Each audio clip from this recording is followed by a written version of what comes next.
los que permanecen debajo. Nunca pensé que terminaría escribiendo esto, y menos aquí. Pero ya no duermo. No puedo. No con lo que escucho cada vez que cierro los ojos. Necesito soltarlo, aunque sea bajo un usuario desechable. Si alguien reconoce los detalles, por favor no me busquen. No intenten confirmar nada. Lo que pasa en ese lugar no quiere que nadie hable. Yo solía trabajar en un cementerio antiguo, no diré el nombre exacto, pero es uno de esos que ya no figuran en mapas modernos, como si la ciudad hubiera decidido fingir que nunca existió. Se encuentra en una colina hundida, donde la humedad lo pudre todo. Los visitantes son escasos. Los familiares de los muertos que ahí reposan casi siempre están muertos ellos también, o demasiado lejos para recordar. El lugar tenía una zona prohibida para el público. Las criptas subterráneas, clausuradas desde los años 60. Según el encargado anterior, estaban inestables, peligrosas, llenas de derrumbes y de gases que podían asfixiarte. Lo decía con la misma expresión con la que se enseña a un niño que no toque la estufa. Una mezcla de advertencia real y cansancio absoluto. Nunca pensé en bajar. Hasta que un día escuché algo. No un ruido fuerte.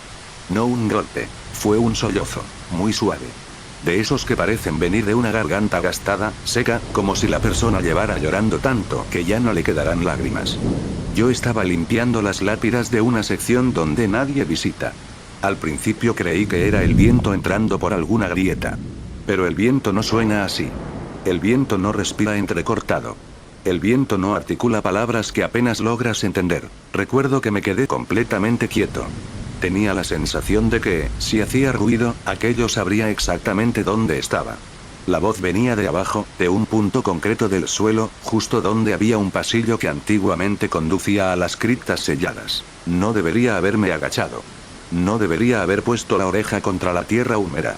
Pero lo hice, y escuché cada nota del llanto, muy bajo, muy humano, y muy consciente. Me aparté de golpe, como si el suelo me hubiera quemado. Traté de convencerme de que solo era mi imaginación, pero el sonido siguió ahí, constante, como si estuviera midiendo mi respiración. Lo ignoré. Esa tarde no volví a acercarme, pero el cementerio no te deja ignorar cosas. No ese. Los días siguientes empezaron los olores. No los típicos del lugar, a tierra mojada y flores podridas. Esos ya no me afectaban. Este era diferente. Un olor más denso, agrio, como al abrir una bolsa de carne olvidada al sol. Venía de la entrada clausurada. Un olor que parecía vivo, como si exhalara despacio. Trataba de evitarlo, pero la peste me seguía, pegada a mi ropa. Llegaba a la caseta donde descansábamos, al baño, incluso a mi departamento. Me lavaba compulsivamente las manos, pero seguía sintiendo en los dedos una textura que no debería estar ahí. Una especie de grasa fría, como si hubiese tocado sin querer algo que se estaba descomponiendo. Y lo peor es que yo no había tocado nada, aún. Un viernes, el encargado principal no se presentó. Me dejó un mensaje de voz donde solo decía: hoy no voy. Te toca cerrar. No toques la puerta metálica. Bajo ningún motivo. La puerta metálica. La entrada a las criptas. La que tenía el olor más fuerte. La que sollozabas si te quedabas en silencio. No sé por qué hice lo que hice. Quizá porque llevaba semanas sintiendo que no era yo quien caminaba dentro de ese cementerio. Que algo más dirigía mis pasos, de forma sutil, como un estímulo que opera detrás del pensamiento consciente. Algo humano, no sobrenatural. Algo que conoce perfectamente cómo manipular a una persona sola, cansada y con demasiados turnos nocturnos. Tomé la linterna. Me quedé de pie frente a la puerta metálica. El olor era tan espeso que parecía llenar la boca, como una nube caliente. El llanto cesó. Un silencio súbito, expectante. Como si lo que fuera que estaba detrás sintiera que yo estaba ahí. La puerta tenía dos cadenas, oxidadas pero firmes. Sin embargo, la parte inferior, un panel de hierro con bisagras carcomidas, tenía un hueco suficiente para deslizar la luz de la linterna o una mano. Me arrodillé. Apenas iluminé el interior. Y ahí fue cuando escuché el primer golpe. Seco. En la oscuridad profunda. No un derrumbe. No una piedra cayendo. Sino algo que se movía. Algo que se desplazaba con un sonido pegajoso, húmedo, como si arrastrara algo que rezumaba líquido.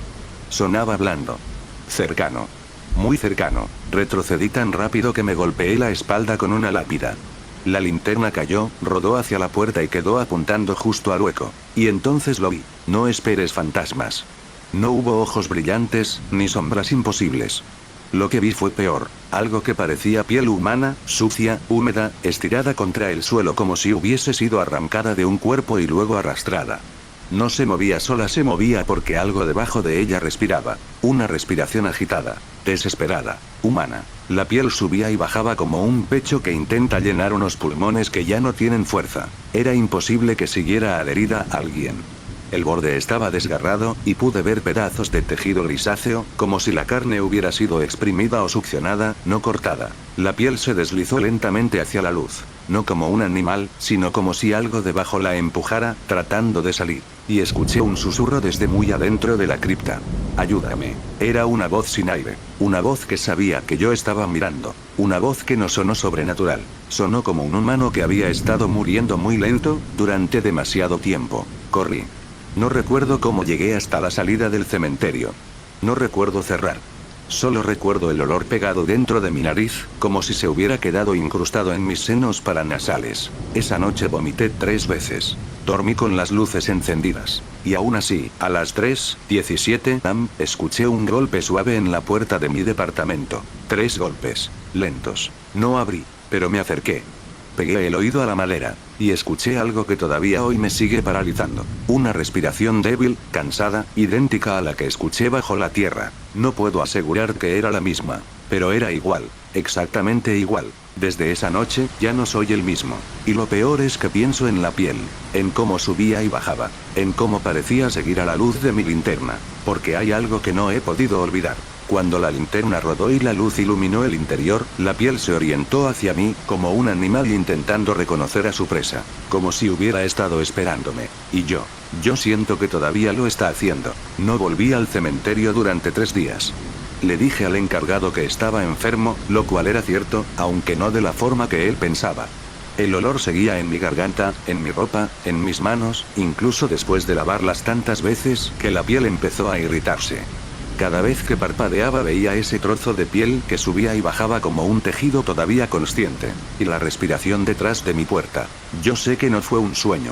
El sonido era demasiado real, demasiado humano. No lo abrí.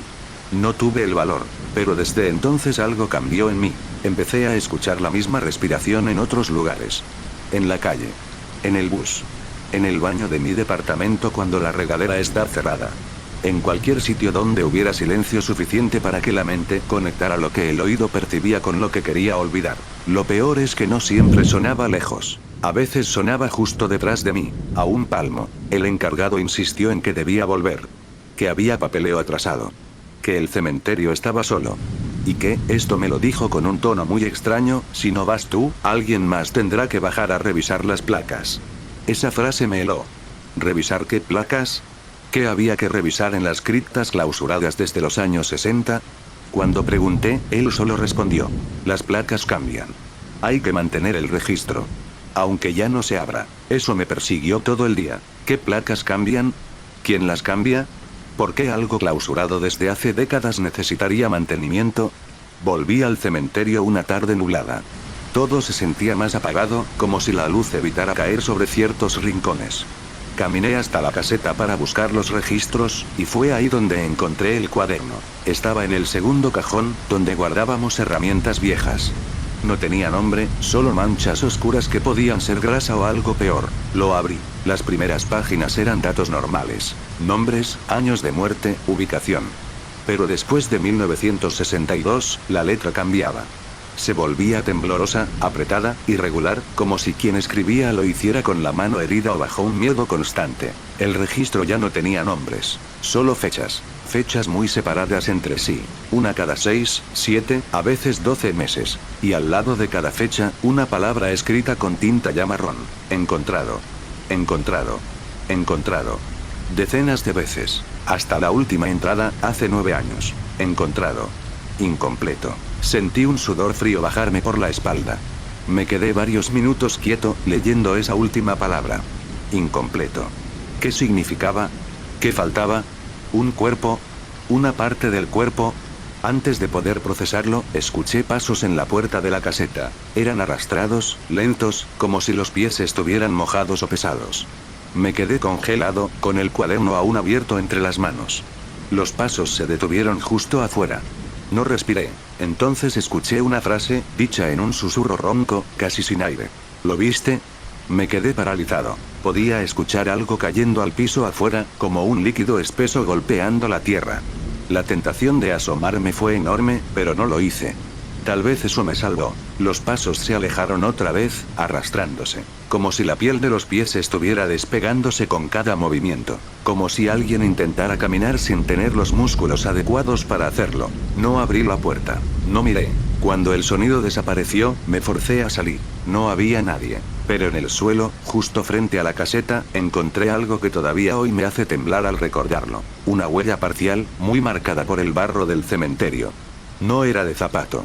Tampoco de un pie humano normal.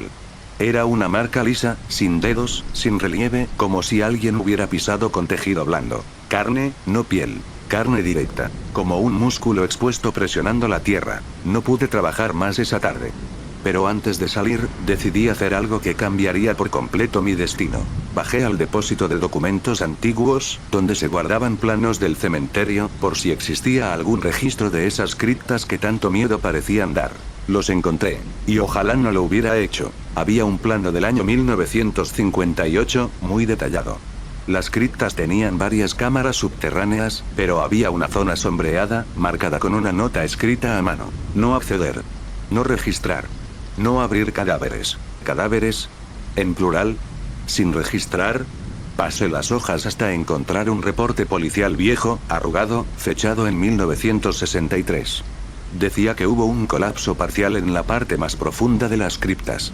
La descripción era escueta, como si hubieran querido cerrar el caso rápido. Restos humanos desordenados. No se pueden identificar. Causante de olores y sonidos atribuidos a animales. Animales. Sí, claro. Pero lo que me paralizó fue la nota final, escrita a mano, probablemente por el encargado de ese entonces. No es un desorden. Es un ensamblaje. No es natural. No se debe abrir otra vez. Sellar. Ensamblaje. Esa palabra me perforó. Porque no describe un accidente. Describe una intención. Describe a alguien haciendo algo. Componiendo algo. Acomodando piezas que no deberían estar juntas. Me quedé sentado en el suelo, sudando frío. Ya no podía negar lo evidente. Lo que había abajo no era un espíritu, ni una maldición abstracta. Era algo humano. Algo que alguien hizo. Y que seguía ahí. El encargado regresó esa noche. Yo estaba guardando los papeles cuando lo escuché entrar. Su expresión al verme con los planos fue casi de derrota, como si supiera que ya no podía evitar lo inevitable. Solo dijo: «¿Ya escuchaste algo, verdad?» Yo no respondí. Él siguió. Esa respiración se reconoce. Una vez que la escuchas no la olvidas. Y empieza a seguirte. No porque quiera hacerte daño, sino porque reconoce que sabes que está ahí. Y no quiere que vuelva a estar solo. No sé si me temblaban más las manos o la voz cuando le pregunté qué era eso. Él me miró durante mucho tiempo antes de responder, y cuando lo hizo, su voz salió como si le costara mucho decirlo. No es un qué. Es un quién. No pude dormir esa noche, ni las siguientes, porque ahora yo también sabía que había alguien, no algo, debajo de ese cementerio. Alguien que no debía existir. Alguien que había sido hecho. Alguien que todavía respiraba. Alguien que había intentado salir cuando yo acerqué la luz. Y lo más monstruoso de todo no fue verlo, sino darme cuenta de que no estaba solo ahí abajo. Porque el encargado dijo algo más antes de irse, algo que todavía me despierta sudando por las noches. Él no es el único. Solo es el que mejor se mueve. Volví al cementerio sabiendo que había cometido un error irreparable. Había prestado atención. Allí abajo, en lo que para todos era un simple sótano clausurado, alguien llevaba décadas esperando ser escuchado. Y conmigo ya eran dos quienes lo escuchaban. Yo traté de actuar normal. Limpié lápidas, rellené registros, hice rondas. Pero cada paso que daba sentía un peso detrás, como si alguien caminara pegado a mi sombra, un segundo después de mis movimientos. No veía nada, pero lo sentía. No era paranoia. El sonido estaba ahí. Una respiración húmeda, gorgoteante a veces. Irregular, como si los pulmones no estuvieran completos. Cada noche, al cerrar el cementerio, ese sonido se acercaba un poco más a mí. Y entonces, un día, ocurrió algo que terminó de romper mi resistencia. Había una familia visitando una tumba antigua. Padres, una niña pequeña. Yo estaba barriendo un sendero a unos metros cuando escuché una risa. Una risa infantil, pero corta, nerviosa. La niña estaba mirando hacia la zona clausurada, hacia la puerta metálica que daba a las criptas.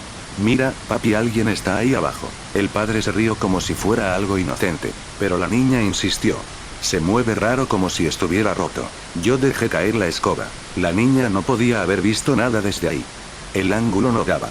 A menos que algo hubiera cambiado de posición, acercándose al hueco inferior de la puerta.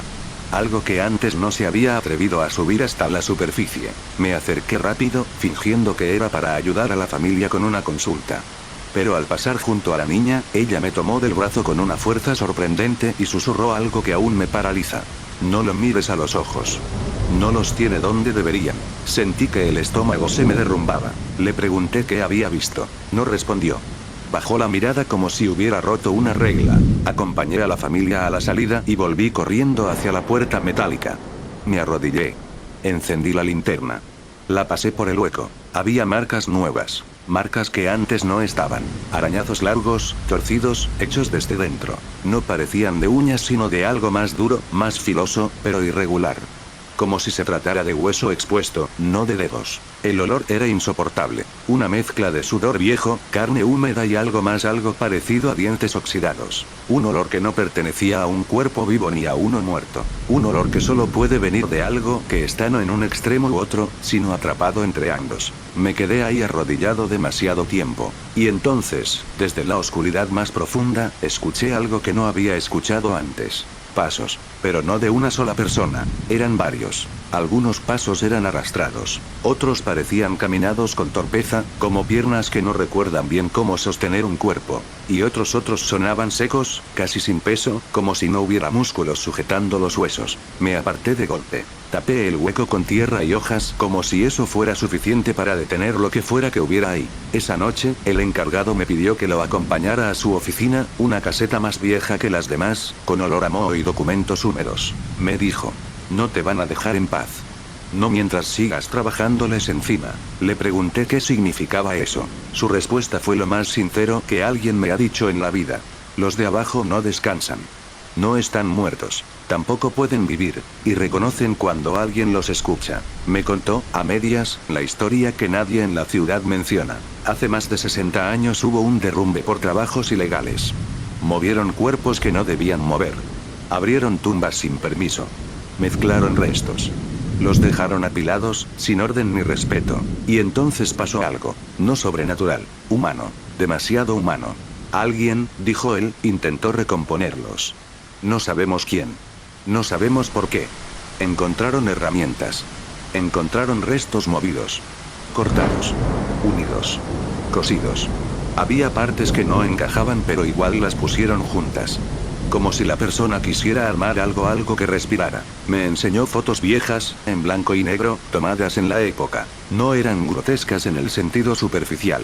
Eran grotescas en el sentido psicológico. Restos humanos unidos de forma torpe. No como un asesino tratando de hacer arte macabro, sino como alguien desesperado intentando reconstruir personas rotas. Había torsos conectados a columnas vertebrales que no les pertenecían. Brazos suturados con costuras de alambre. Mandíbulas ajustadas a cráneos sin encajar. Fotos tan borrosas que uno quedaba en duda de si veía una figura humana o un intento fallido de llegar a serlo. Pero esa duda era lo peor. El encargado cerró el dossier de un golpe y me dijo: a veces pienso que los de abajo no son víctimas. Pienso que algunos siguen intentando completarse. No supe qué responder. Mi mente estaba tratando de rechazar esa idea, pero era demasiado tarde. El gesto de la niña, la piel que respiraba, la palabra incompleto en el cuaderno, los pasos múltiples. Todo estaba conectado. Y entonces él dijo algo que me dejó helado. Hay noches en que escucho dos respiraciones diferentes, y una intenta imitar a la otra. Ese detalle me destrozó, porque significa que aquel que se arrastra debajo no solo respira, aprende. Intenta copiar, intenta ajustar, intenta recomponer, y quizás intenta encontrar piezas nuevas. Esa misma noche pasó lo peor que me pudo haber ocurrido desde el día en que escuché por primera vez el llanto bajo el suelo. Había lluvia. Una lluvia espesa, que hace que todo huela más fuerte. Me quedé haciendo la última ronda. A mitad del cementerio escuché algo moverse entre las tumbas. Pasos. No uno, no dos, varios. Pero caminaban desacompasados. Uno arrastraba algo viscoso. Otro se detenía bruscamente, como si perdiera equilibrio. Otro avanzaba en pequeños saltos irregulares, como si una pierna no estuviera bien sujeta. La linterna empezó a parpadear. Escuché algo caer al suelo, a pocos metros. Un golpe blando, como carne húmeda contra piedra. Y después una especie de quejido débil, seco, sin voz, como el aire escapando por una garganta que no debería funcionar. Iluminé entre las lápidas. Y vi algo moviéndose. No una figura, algo más bajo, arrastrándose, tropezando con las losas como un recién nacido que no entiende sus extremidades. Retrocedí despacio. Cometí el error de pisar una rama. Se quebró. Y todo quedó en silencio. Cambiaron de dirección. Los pasos. Todos. Como si hubieran sentido el sonido. Como si supieran exactamente dónde estaba. No corrí. No podía. Estaba paralizado, viendo apenas sombras deformes entre las tumbas antiguas. No eran cuerpos completos. No tenían proporciones normales. Eran montones de partes que trataban de funcionar juntas, como si cada una quisiera cumplir un rol distinto y terminara empujando, alando o cargando a las otras. En medio del silencio escuché algo que jamás podré olvidar. Una voz. Muy baja. Muy cerca. Pero no una voz sólida. Era como si la lengua estuviera suelta. Como si la mandíbula no cerrara bien. Y dijo: ayúdame. Falta. No entendí qué faltaba. Pero entonces vi algo brillar con la linterna. Un fragmento de mandíbula humana, con dientes aún sujetos, arrastrado por una mano que no correspondía al brazo. La mano estaba cosida con alambres torcidos a un antebrazo excesivamente largo. No vomité ahí mismo por milagro. Retrocedí. Uno de ellos levantó la cabeza hacia mí. No tenía ojos. O tenía demasiados. No pude distinguir. Pero su respiración era la misma que escuché bajo la puerta metálica. La misma que escuché detrás de mi departamento. La misma que ya había empezado a imitarme. Salí corriendo. No recuerdo cómo. No recuerdo nada del trayecto. Solo sé que cuando llegué a la caseta, el encargado estaba esperándome, pálido, como si ya supiera que algo había pasado. Me dijo, sin preguntarme nada: ya salieron. Y luego, con voz temblorosa: cuando salen es porque buscan una pieza nueva. Yo grité. Le pregunté si estaban vivos, si tenían conciencia, si eran las víctimas del derrumbe o algo peor. Él solo negó con la cabeza y dijo: no estaban completos. Y no soportan estar incompletos. Hasta hoy no sé si eso significa que buscan reparar lo que les falta o si buscan reemplazarlo. O si buscan repetir lo que alguien hizo con ellos hace más de 6 décadas. Pero lo que sí sé es que aquella noche, mientras el encargado me hablaba, escuché algo golpear suavemente la puerta de la caseta. No eran dedos. Lo reconocí al instante. Era un trozo de algo blando. Algo que no tenía hueso suficiente para hacer un golpe real. Y entonces, desde afuera, escuché la misma voz rota: falta. Y supe, en ese instante, que no se trataba solo de completar su cuerpo. No, era peor. Se trataba de completar el mío. Nunca debí volver al cementerio después de aquella noche. Pero lo hice. Y creo que, en el fondo, ya sabía que no podía evitarlo.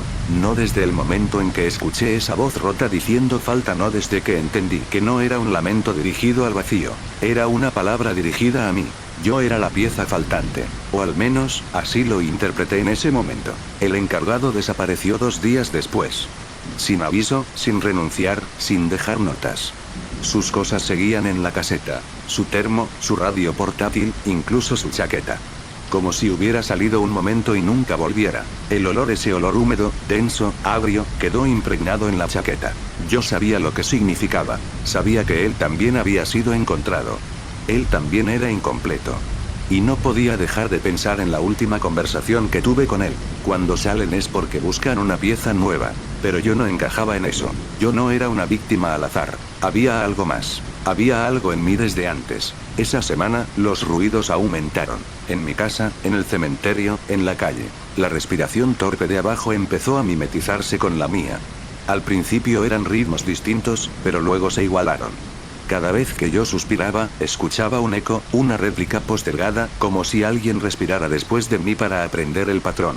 Una madrugada me desperté por el sonido de la ducha goteando. Gotas irregulares, pesadas, espesas. Me acerqué, abrí la llave. Y tuve que cerrar los ojos para no mirar fijamente lo que había en el desagüe. Era oscuro, era viscoso. Y olía a humedad añeja, a carne que no sabe si debe pudrirse o seguir funcionando. Pero lo peor fue lo que encontré adherido a la pared del baño. Una marca, como una huella sin dedos. Una mancha de algo que parecía haber sido presionado ahí con fuerza. Era la misma textura que encontré en la caseta del cementerio. La misma que había visto arrastrarse bajo la puerta metálica. Estaba en mi casa. O había estado. O nunca se había ido. El cementerio amaneció distinto el día en que decidí enfrentar la verdad. Las nubes estaban bajas, pesadas. El aire olía a tormenta y a tierra recién removida, aunque nadie había removido nada. Yo sentí, desde el primer paso, que aquel lugar ya sabía lo que iba a hacer, y que estaba esperando. Fui directo a la puerta metálica, sin linterna, sin guantes, sin máscara, solo yo. Las cadenas seguían ahí, oxidadas. Pero la parte inferior, la que tenía el hueco, no estaba. La habían arrancado, desde dentro. Había marcas por todas partes, arañazos profundos, y algo peor, restos de piel humana, pegados al borde, como si alguien hubiera intentado salir una y otra vez, desgarrándose en el proceso. Me arrodillé, respiré hondo. El olor salió disparado hacia mí, denso, cálido, como el aliento de alguien apoyado sobre mi cuello. Y entonces escuché la respiración del fondo, la que ya conocía, la que había imitado mis ritmos. Pero esta vez no estaba sola. Había otra, una respiración más suave, más estable, más reciente. Y otra, como un grupo entero respirando en conjunto, pero con torpeza, como recién nacidos que no entienden cómo coordinar sus cuerpos. Falta, dijo uno. Completar, susurró otro. Ayúdame, emitió un tercero con la mandíbula mal articulada. Mi corazón empezó a golpear el pecho con violencia. No eran simplemente restos que alguien había armado. No eran víctimas del pasado. No eran monstruos. Eran seres humanos incompletos, intentando recuperarse de la única forma que podían. Ensamblándose entre sí, buscando piezas que reemplazaran lo que habían perdido, o lo que nunca tuvieron correctamente. Y yo era la única pieza nueva que había entrado en contacto directo con ellos en décadas. El encargado lo sabía. Por eso desapareció. Por eso me advirtió tanto. Por eso me decía que ellos reconocen cuando alguien los escucha. Porque la persona que los creó, la persona que los armó por primera vez, la persona que inició esa abominación, no era un desconocido, no era un loco suelto, no era un criminal desaparecido, era mi abuelo. Aparecía en los registros antiguos del cementerio. Su nombre estaba en la lista de trabajadores de 1958. Era uno de los responsables del traslado ilegal de cuerpos. Y había notas en los planos que reconocí sin querer. La caligrafía era exactamente igual a la que vi 1000 veces en mi infancia, en notas de supermercado, en cartas viejas, en libros subrayados. Mi abuelo no solo había movido cuerpos, los había desarmado, los había recombinado, los había cosido con alambre y grapas, como si la muerte fuera un rompecabezas corregible. Y aquellas cosas de abajo, aquellos seres deformes, incompletos, sufrientes, eran su legado, eran su culpa. Y yo había heredado algo peor que sangre. Había heredado su presencia ante ellos. Ellos creían que yo era él, o que yo tenía que continuar lo que él no pudo terminar. Por eso me respiraban cerca, por eso imitaban mis patrones, por eso me buscaban. No querían hacerme daño, querían completarse, y necesitaban mis manos, mis ojos, mis huesos, necesitaban algo mío para seguir el proyecto que mi abuelo había empezado. Me levanté, toqué la puerta metálica, el metal estaba tibio, alguien, o algo, se acercó desde dentro, lo sentí. La respiración pegada al hierro, el sonido húmedo de algo moviéndose, y una voz, más clara que nunca, dijo: tú, eres la pieza. No esperé más. Corrí. Salí del cementerio sin mirar atrás. Ese fue mi último día ahí. Desde entonces, vivo lejos. Muy lejos. Pero no importa. Los escucho igual. Cada noche, en el silencio absoluto, oigo la respiración imitándome. A veces, cuando me quedo quieto demasiado tiempo, siento un aliento tibio en mi nuca. Y sé que eso no es imaginación. Es una llamada. Sé que ellos siguen buscándome. Sé que pueden arrastrarse más lejos de lo que parecen. Sé que lo que una vez estuvo cosido puede volver a unirse. Y sé algo más. Si algún día tardo demasiado en respirar, si hago una pausa larga, si contengo el aire unos segundos, ellos creen que es señal, una invitación, una orden. Mi abuelo los dejó incompletos. Ellos creen que yo vine a terminarlos. Pero yo solo estoy confesando esto para que aquellos que lo lean entiendan la verdad. No se acerquen a lugares donde la muerte fue manipulada, donde las cosas humanas fueron rearmadas, donde la carne recuerda, donde la respiración nunca está sola. Porque si escuchan algo en la oscuridad, algo que suene humano, algo que trate de imitar su modo de respirar, no respondan, no se detengan, no se acerquen, porque puede que no estén buscando un cuerpo nuevo, puede que estén buscando el suyo. El hombre que se quedaba quieto. Siempre pensé que vivir frente a un parque era una ventaja. Más luz, más aire, menos ruido. Pero desde hace 3 semanas odio mirar por la ventana. Todo empezó un lunes, a las 6:14 de la mañana. Un horario raro para mí, porque nunca me despierto antes de las 7. Algo en el ambiente me obligó a abrir los ojos. Una especie de silencio incómodo, de esos que no son naturales, como si la ciudad hubiera dejado de funcionar por un segundo. Me levanté, fui a la ventana y lo vi. Un hombre de pie en el parque, inmóvil, mirando hacia mi edificio. No hacia mi ventana específica, sino hacia la fachada en general. Al principio pensé que esperaba a alguien, pero tenía una postura demasiado rígida, como si llevara horas así. Llevaba abrigo largo, oscuro. No se veía su rostro porque tenía la cabeza ligeramente inclinada hacia adelante, como si estuviera mirando el suelo, pero no del todo. Era extraño. Miré el reloj. 6:14. Miré de nuevo. Seguía en la misma posición. No le di importancia. La gente rara existe en todas partes. Al día siguiente pasó lo mismo. Y al siguiente. Y al siguiente. Siempre a la misma hora. Siempre en el mismo punto. Siempre quieto. Lo más inquietante era que no repetía la ropa. Cada día llevaba algo distinto. Un saco beige, una chaqueta deportiva, un suéter viejo, pero la postura era idéntica. Una inmovilidad que no parecía humana. El viernes decidí observarlo más. Me puse detrás de la cortina, lo suficiente para que no me viera. A las 6:12 ya estaba despierto, esperando. 6:14 en punto. Ahí estaba. Lo había visto aparecer desde la nada. No caminó hacia ese lugar. No lo vi llegar desde ningún lado. Simplemente estaba. Esa mañana noté algo nuevo. Su cabeza, que siempre había permanecido quieta, se movió un poco. Se levantó apenas 1 centímetro. Y por primera vez, pude ver sus ojos. Y fue peor. No porque fueran perturbadores, sino porque no parecían estar enfocados en nada. Miraban hacia la fachada, sí, pero de forma perdida, como si buscara algo que no sabía identificar. Fue ahí cuando sentí algo que no había sentido antes. Familiaridad. No reconocía al hombre, pero la expresión perdida me resultaba conocida, como si lo hubiera visto antes en otra persona, en otro contexto, tal vez en una foto, tal vez en un recuerdo, tal vez. No lo sé, me obligué a dejarlo pasar. El lunes siguiente, algo cambió. 6:14. Miro por la ventana. No está. Sentí alivio. Al fin se había ido. Pero algo me hizo revisar otra vez, 2 minutos después. Y ahí lo vi. Esta vez no estaba en el parque. Estaba mucho más cerca. Apenas cruzando la calle. En la acera de mi edificio. Quieto. Exactamente en la misma postura. La cabeza le temblaba ligeramente, como si le costara mantenerla baja. Y entonces, por primera vez, se movió. Muy despacio. Con un gesto mínimo, casi imperceptible. Señaló mi ventana. Su brazo se levantó de una manera rígida, torpe, como si no estuviera acostumbrado a usarlo. Y se quedó así, apuntando directamente hacia mí. Sentí un frío inmediato. Me alejé de la cortina. A los 30 segundos escuché un golpecito en mi puerta. 3 golpes. Suaves. Regulares. Sin prisa. No miré por la mirilla. No hice ruido. No respiré. Alguien se quedó ahí 1 minuto entero. Luego escuché pasos alejándose por el pasillo.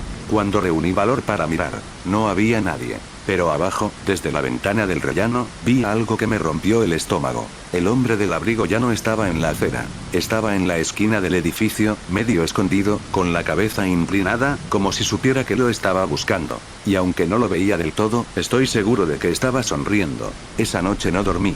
Ese hombre no era un vagabundo. No era un loco. No era un vecino. Yo ya había visto esa forma de quedarse quieto antes. Esa postura rígida. Ese temblor leve en el cuello. Ese gesto vacío en los ojos. Lo había visto hace años. En un lugar donde nadie debería estar quieto. Una sala con monitores. 40 cámaras de vigilancia. Y un grupo de personas practicando algo que yo desearía no recordar. Algo que pensé que nunca me alcanzaría. Pero supongo que, después de tanto tiempo, alguien por fin me encontró. Y lo peor de todo es que él no es el único que recuerdo. Sé que todavía faltan varios. Y si él ya llegó hasta aquí es cuestión de tiempo para que los otros también lo hagan. No dormí en toda la noche.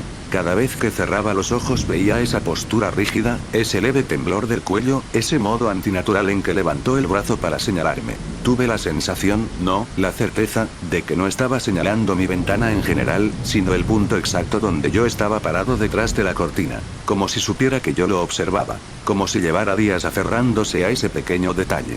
La posición de mi cuerpo. Lo peor fue ese recuerdo atravesándome como una aguja. La sala con monitores. Pensé que lo había enterrado para siempre. A las 7 de la mañana bajé de mi departamento fingiendo normalidad, pero revisando cada reflejo, cada sombra en el estacionamiento. Sentí náuseas al acercarme a la puerta principal.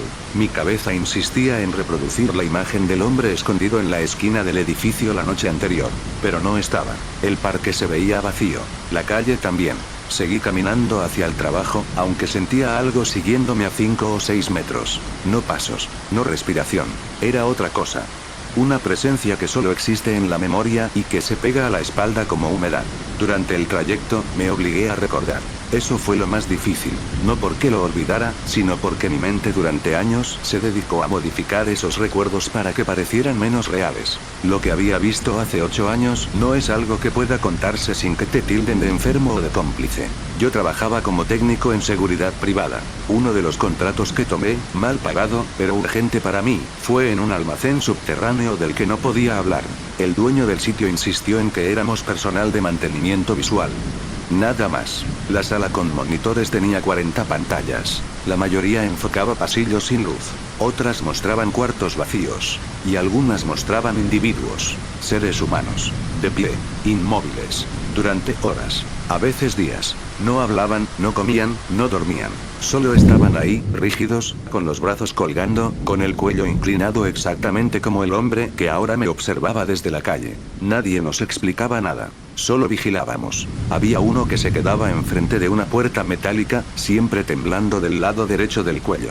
Recuerdo que le puse un sobrenombre. El titubeante. Ahora lo pienso y se me revuelve el estómago. No eran prisioneros. No parecía que estuvieran drogados, ni atados, ni heridos. Era más perturbador que eso. Se comportaban como si sus cuerpos ya no tuvieran voluntad, pero sus mentes siguieran atrapadas ahí dentro. Algunos lloraban, muy despacio, sin hacer sonido, y en sus lágrimas se notaba que estaban conscientes de todo lo que les pasaba. Esa mañana en la calle, mientras caminaba al trabajo, me di cuenta de algo que me dejó helado. El hombre del parque no era solo parecido a uno de esos individuos. Era el mismo temblor, la misma postura, la misma caída de hombros, el mismo tipo de ropa gastada, y, sobre todo, la misma forma en que movía los ojos, buscando algo o a alguien con desesperación silenciosa. A mí. Era imposible. Pensé que aquellos individuos nunca saldrían de ese lugar. Pensé que estaban muertos en vida, completamente perdidos. Pero ver a uno afuera, caminando por un parque, señalándome como si me recordara. No, eso no tenía sentido. Yo solo había sido un empleado más. No interactuaba con ellos. No los conocía. No sabía sus nombres. Ni siquiera sabía por qué estaban ahí. Y aún así algo en su mirada estaba dirigido específicamente a mí.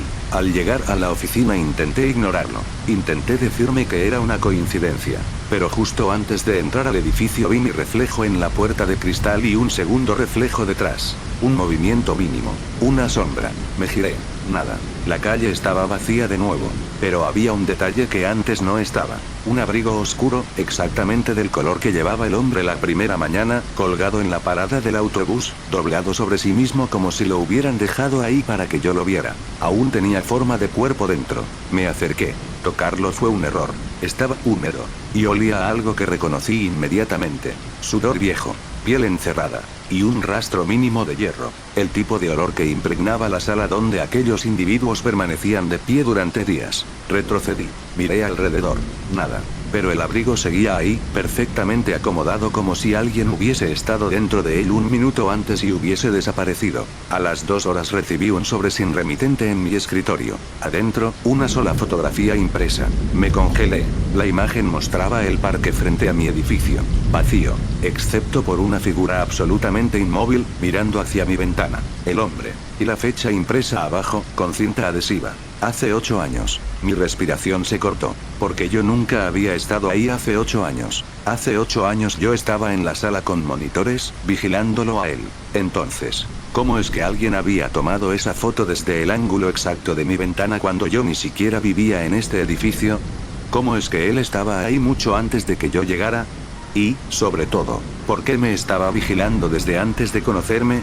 No volví a la oficina después de encontrar aquella fotografía. Guardé el sobre bajo la camisa como si fuera una especie de detonador a punto de activarse. Lo único que podía pensar era, ¿cómo pudo estar él ahí antes de que yo existiera en su vida? Pero esa pregunta era la equivocada. La correcta era otra, y no se me ocurrió hasta mucho después. ¿Y si yo no fui el primero en verlo?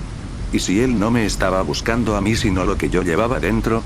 Volví a casa caminando rápido, cada paso con la sensación de que algo me seguía a la misma distancia. 1 metro detrás. Constante. Sin acercarse. Sin alejarse. Un movimiento de sombra, una variación en el reflejo de los autos, una vibración mínima en el oído derecho. Pequeños indicios de que no estaba solo. Pero cuando volteaba, no había nada. Nada visible. Al subir las escaleras del edificio, no quise usar el ascensor, empezaron los detalles extraños. En el primer piso olía a humedad. En el segundo olía a metal caliente. En el tercero olía a lo que olía en la sala de monitores cuando los ventiladores fallaban.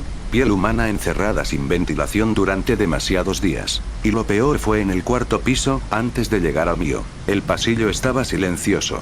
Demasiado silencioso. Ese tipo de silencio en el que el cerebro empieza a inventar sonidos porque no soporta la ausencia de ellos. Me acerqué a mi puerta. No intenté entrar. Simplemente puse la oreja. Y escuché algo. Un roce. Muy leve. Un movimiento de tela. Como si alguien estuviera parado del otro lado y apenas ajustara su postura, tratando de mantenerse inmóvil. Mi cuerpo se paralizó. Recordé el golpecito de aquella mañana. Recordé al hombre levantando el brazo de forma torpe, rígida, como si no recordara del todo cómo usarlo. Esa forma de quedarse quieto. Ese temblor leve en el cuello. Esa mirada vacía. Pero ahora estaba aquí, en mi puerta, esperando. No respiré.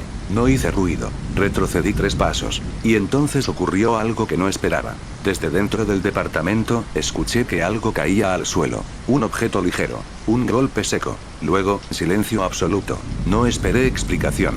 Bajé las escaleras corriendo. Me refugié en un café a 5 cuadras. Me senté en una mesa contra la pared, donde pudiera ver todas las entradas. Mis manos temblaban tanto que el café se derramaba al intentar beberlo. Saqué la fotografía del sobre. La observé con detenimiento. El hombre en el parque. Postura rígida. Cuello inclinado. Mirando a mi ventana. La fecha. Hace 8 años. Pero había algo más. Un detalle que antes pasé por alto. En la parte inferior derecha de la imagen, donde apenas asomaba el borde del parque, había una sombra. No del hombre. Otra. Más pequeña. Más nítida. Una figura humana. Sentada en una banca. Mirando en dirección contraria. Como si estuviera esperando a que él dejara de mirarla. Me fijé mejor. Y sentí un vértigo físico. Esa figura sentada. Ese rostro apenas visible. Esa postura tensa. Era yo. Pero no podía ser. Hace 8 años yo estaba en la sala de monitores. Yo no podía estar en ese parque. Yo no recuerdo haber estado ahí. Ni siquiera vivía en esa ciudad. Miré la foto una y otra vez, desesperado, tratando de encontrar algún error. Un truco, un montaje, una coincidencia absurda. Pero no, era yo, más joven.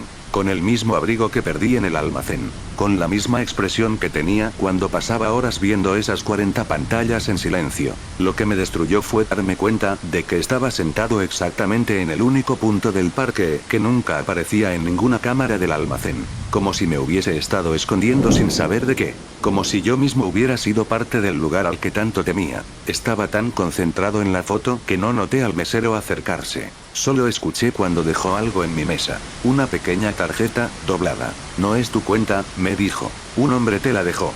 Dijo que sabía que tú la ibas a necesitar. Mi piel se erizó. Mis dedos temblaron al abrirla. Adentro había una frase escrita con tinta temblorosa. No deberías haberte ido. Y debajo, una dirección. Una que conocía. Demasiado bien. El almacén subterráneo. El lugar donde estaban los hombres inmóviles. El sitio que juré no volver a mencionar en mi vida. Estuve a punto de romper la tarjeta. Pero antes de hacerlo, sentí un estremecimiento en el café. Un silencio repentino. Un cambio en el aire. Un murmullo contenido. La gente comenzó a mirar hacia la ventana. Yo también. Y allí, cruzando la calle, estaba él. El hombre. No parado esta vez. No inmóvil, sino avanzando. Paso a paso. Lento. Descompuesto. Como si cada movimiento fuera una orden que su cuerpo no entendía. Su cuello temblaba más que nunca. Sus brazos colgaban como peso muerto. Y su cabeza estaba levantada por primera vez, mirándome directamente. La gente alrededor retrocedió. Alguien gritó. Otro salió corriendo. Pero él no apartaba la vista de mí. No parecía agresivo. No parecía consciente del caos que estaba provocando. Parecía perdido. Como si no supiera qué hacer, excepto una cosa. Llegar hasta mí. Encontrarme. Completar algo que empezó hace años y que yo no recordaba. O no quería recordar. Me levanté de golpe. Corrí hacia la puerta trasera del café. Pero antes de salir, escuché un sonido que me heló completamente la sangre. Un susurro. Casi inaudible. A mi espalda. Una voz seca. Como si saliera de un cuerpo que no ha hablado en días. Dijo mi nombre completo, con una pronunciación perfecta, una voz que yo había escuchado antes en los altavoces defectuosos de la sala de monitores, cuando uno de los hombres intentó pedir ayuda y solo emitió un gemido distorsionado que jamás entendimos. Esa voz había sido suya, del hombre, y ahora la tenía detrás, a 1 metro, tal vez menos. No me atreví a girar, solo corrí. Corrí con la tarjeta apretada en la mano. La dirección escrita ahí empezó a arderme en la piel. Y lo peor fue descubrir, al mirar hacia atrás por última vez, que no solo él me seguía. Había más figuras detrás. Caminando igual. Con el mismo temblor. Con la misma rigidez. Con la misma mirada vacía. No eran muchos. 3, quizá 4. Pero reconocería esas posturas en cualquier parte. Eran los mismos individuos que veía en las pantallas hace 8 años. Los mismos. Y ahora estaban fuera, buscándome. Me detuve a 2 calles, completamente sin aire. Abrí la tarjeta con las manos sudorosas. La dirección seguía ahí. Y bajo ella, ahora, había algo nuevo escrito. Una frase que no estaba antes. No sé cómo ni cuándo la añadieron. Pero allí estaba. Tú también estuviste en la sala. Me arrodillé en plena calle. Porque entendí lo que implicaba esa frase. Y si eso era cierto, entonces lo que yo recordaba como ser el guardia que vigilaba podía no ser real en absoluto. Y lo que vi en la fotografía no era un montaje. Era un recuerdo. Uno que mi mente había amputado para protegerme. Y si ellos habían salido, era porque yo también salí. Y ahora venían a buscarme. Para que regresara. Terminé yendo a la dirección escrita en la tarjeta. El almacén subterráneo. El lugar donde juré que nunca más pondría un pie. No porque creyera que algo sobrenatural vivía ahí abajo, sino porque sabía, muy dentro de mí, que si regresaba no iba a salir siendo la misma persona. O tal vez no saldría en absoluto. Llegué al anochecer. El acceso seguía cerrado con la misma reja oxidada, pero la cadena estaba abierta. Alguien la había cortado con herramientas limpias, recientes. Demasiado recientes. Apreté la tarjeta entre los dedos. Sentí el relieve de la tinta seca. De las 2 frases que me perseguían. No deberías haberte ido. Tú también estuviste en la sala. Mi corazón latía tan fuerte que creí que lo oirían desde abajo. Pero entré. Porque ya no había opción. No tenía elección. Los hombres. Las figuras. Ya estaban afuera. Necesitaba saber por qué ahora, por qué a mí. Necesitaba la verdad, aunque fuera lo último que viera. El pasillo de entrada olía igual que hace 8 años. A polvo viejo, metal caliente y ese aroma difícil de describir, esa mezcla de sudor, encierro y piel sin ventilar. Pero ahora era peor, más denso, más humano, más presente. Caminé con pasos casi silenciosos, tratando de memorizar cada rincón por si necesitaba escapar. La luz del techo parpadeaba, las paredes exudaban humedad. Y entonces escuché el primer sonido, un golpe, rítmico, suave, repetido, como un cuerpo chocando contra algo o alguien tratando de mantener una postura y fallando. El eco venía del fondo, de la misma sala donde estaban los 40 monitores, el mismo sitio donde pasé noches enteras vigilando o creyendo que vigilaba. El golpe seguía, ritmo irregular, como si quien lo produjera estuviera agotado. Mi estómago se encogió. Reconocía ese sonido. Era el mismo que escuchábamos cuando alguno de ellos, uno de los inmóviles, empezaba a perder fuerza y su cuerpo flaqueaba, chocando contra la pared sin intención de moverse. No porque quisiera acercarse, sino porque no podía caer. Porque tenían que permanecer de pie. Porque eso era la regla.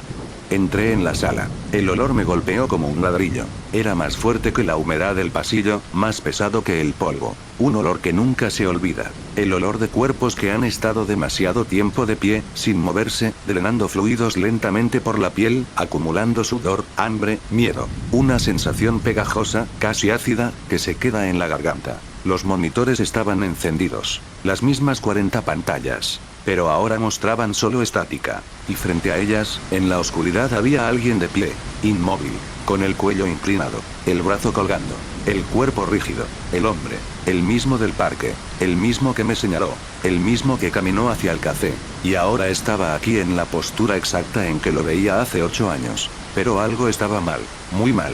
Su piel no tenía el color que recordaba. Sus manos estaban manchadas, sus uñas rotas. La parte trasera de sus piernas parecía desgarrada, como si hubiera caminado distancias enormes sin saber cómo mover sus propios pies. Y en su espalda, por debajo de la ropa había marcas, marcas profundas, como si alguien hubiera insertado ganchos en su piel, varias veces, durante años. Marcas de sujeción, de suspensión, de entrenamiento. Un entrenamiento que yo había visto sin comprender, porque nunca quise comprenderlo. Aquellos hombres no estaban de pie por voluntad, ni por castigo, ni por tortura. Estaban siendo adiestrados. ¿Para qué? No quería saberlo. El hombre reaccionó a mi presencia. No giró, pero su cabeza tembló. El cuello vibró a un ritmo irregular, como un músculo atrofiado intentado recordar un movimiento aprendido. Y entonces habló. La misma voz rasposa, como si viniera desde lo más profundo de la garganta, usada solo lo mínimo para no romperse. Tú vuelves, dijo. Cada sílaba sonaba como un hueso agrietándose. Yo retrocedí. ¿Qué eres? Pregunté, sabiendo que no era la pregunta correcta. ¿No es qué? El hombre respiró hondo, con esfuerzo. ¿Es quién? El silencio se estiró. Las luces parpadearon. Mi piel se erizó. Todo el almacén parecía contener la respiración. ¿Quién eres tú? Preguntó él.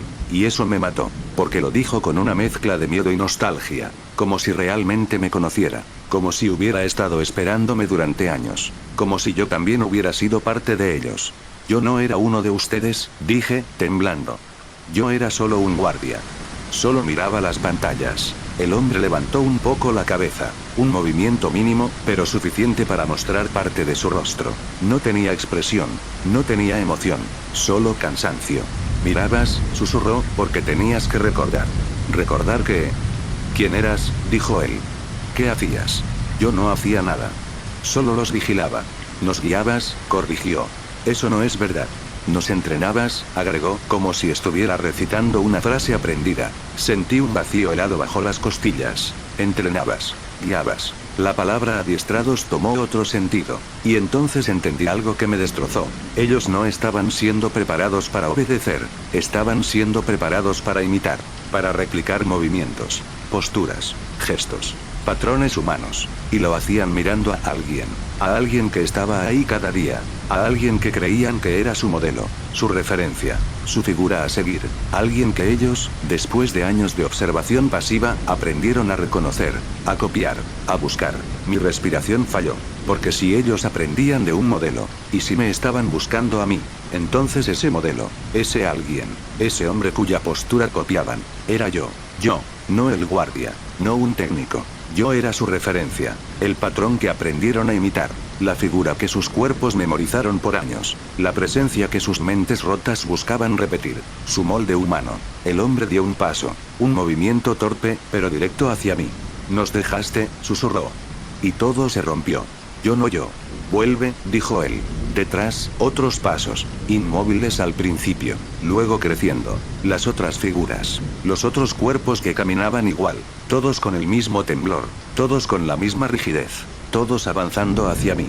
No, dije mientras retrocedía, pero ya era tarde. El hombre levantó el brazo, no para señalarme esta vez, sino para mostrarme algo, en su muñeca, en su piel, un número, no de identificación, no de prisionero, un número de serie, un código que reconocí porque estaba tatuado también en mis documentos del almacén, no como empleado, como parte del proyecto, y entendí el último golpe. Yo no vigilaba, no trabajaba allí, yo era uno de ellos, uno más. Un modelo inicial, una versión temprana, un prototipo de postura humana. Por eso las fotos, por eso ellos me reconocían, por eso buscaban mi ventana exacta, por eso estaban fuera. Yo había logrado escapar, mi mente había bloqueado todo, había rehecho mi vida entera, y ahora ellos solo querían lo que siempre quisieron, que yo regresara, al lugar, que nunca debía abandonar.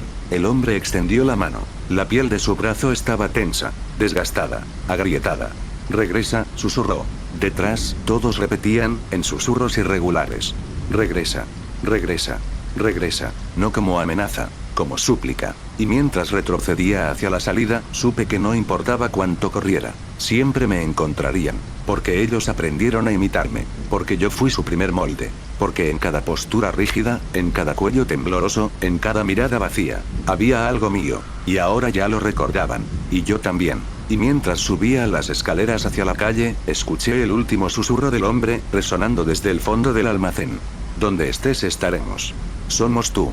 Y tú eres nosotros. Desde ese día no duermo. No vuelvo a mi casa. No tengo ventanas. Y aún así, cada noche, escucho pasos. Quietos. Rígidos. Torpes. Acercándose. Imitándome. Lo peor no es saber que vienen. Lo peor es saber que, cuando me encuentren, ya no podré distinguir si ellos son copias mías. O si yo soy la copia de ellos. El sonido que no existe cuando estás vivo. Nunca pensé que pudiera olvidarme de cómo sonaba la respiración de mi hermano. Ninguno de nosotros lo piensa. Creemos que recordamos la voz de las personas, sus gestos, sus tics. Pero nunca la respiración, hasta que ya no está. Y entonces, la oyes en todas partes. Mi hermano, Julián, murió hace 7 meses. Accidente de tráfico. Rápido. Sin sufrimiento, según dijeron los médicos. Mentira piadosa. Lo supe por el estado del cuerpo cuando lo reconocí en el hospital. Desde ese día, cada noche padezco el mismo sonido. Una respiración lenta, entrecortada, idéntica a la suya, viniendo desde algún punto de mi casa. No golpes. No pasos. Nada paranormal. Solo eso. Su respiración. Un sonido que solo yo podría reconocer. Un patrón que escuché miles de veces cuando compartíamos cuarto de niños. Al principio pensé que era mi cerebro buscando consuelo. Dolor fantasma, pero emocional. Hasta que una noche dejé el teléfono grabando mientras dormía, para demostrarme que todo era mi imaginación. Cuando revisé la grabación a la mañana siguiente, había 5 horas de silencio y luego, durante casi 3 minutos, ese sonido. Alguien respirando. Dentro de mi habitación. Con el mismo ritmo que Julián. Me paralicé. Lloré. Vomité. Pensé en llamar a la policía, pero no tenía ninguna prueba real, ninguna intrusión, nada tangible. Solo un archivo de audio. Y un miedo antiguo, infantil, que nunca pensé que recuperaría. Intenté fingir que era algún ruido del edificio. Pero la grabación no era ruido. Era humano. Era intencional. Y lo peor, era cercano. Los siguientes días, comencé a notar cosas pequeñas. No sobrenaturales. Humanas. Objetos movidos por milímetros. Puertas que no dejaba totalmente abiertas ni cerradas como las había dejado. Pequeñas marcas de roce en el marco de mi habitación.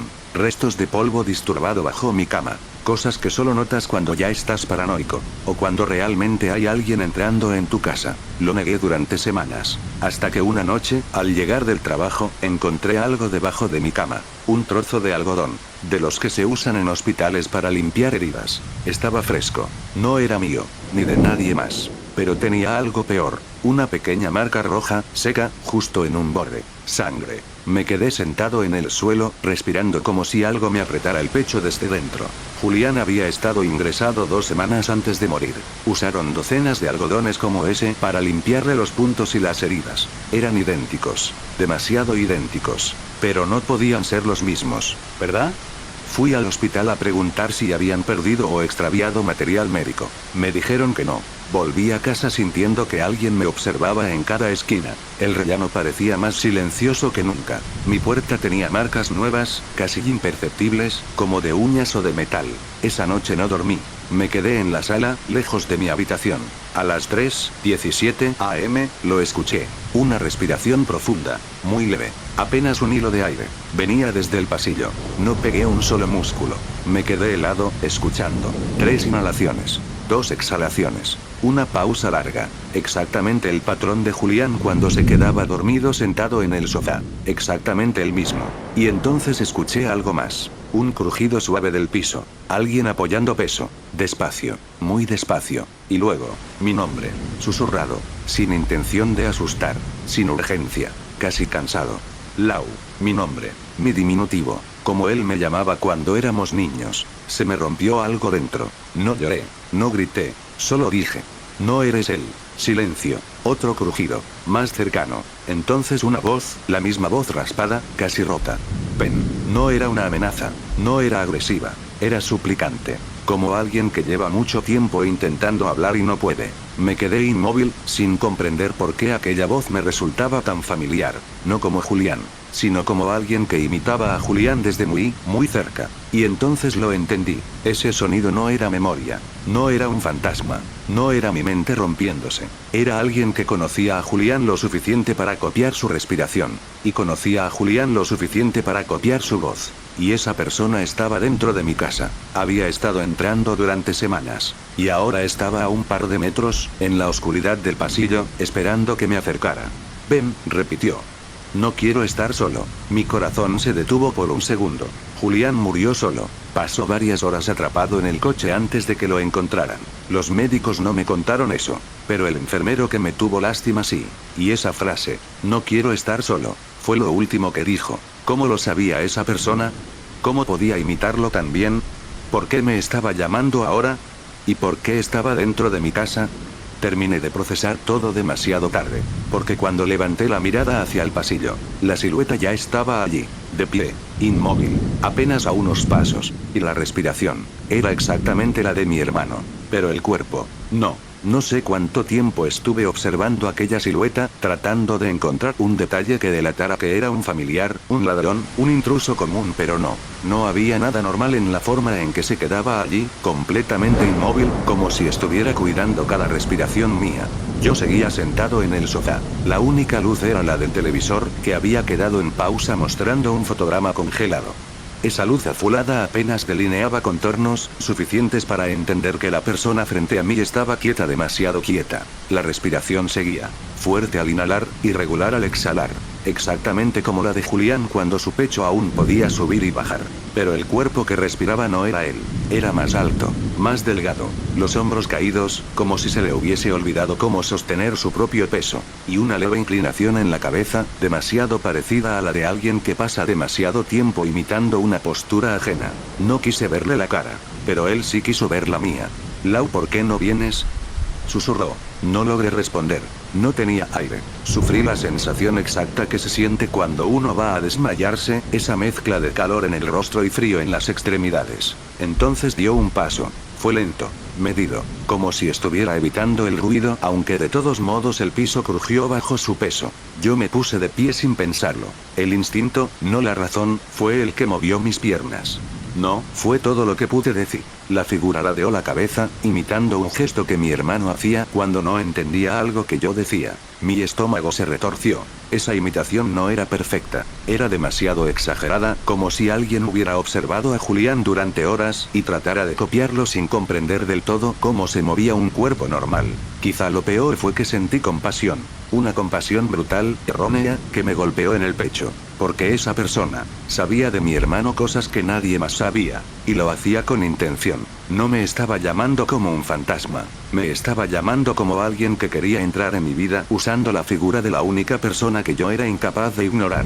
Retrocedí hacia la cocina. Mis manos buscaron algo para defenderme, pero me encontré demasiado temblorosa para siquiera abrir el cajón de los cubiertos. El intruso dio otro paso, y otro, hasta que quedó a solo 2 metros de mi rostro. Su respiración era profunda, demasiado profunda. Un cuerpo normal no inhalaba así a menos que hubiera pasado horas esforzándose físicamente o que sus pulmones no funcionaran bien.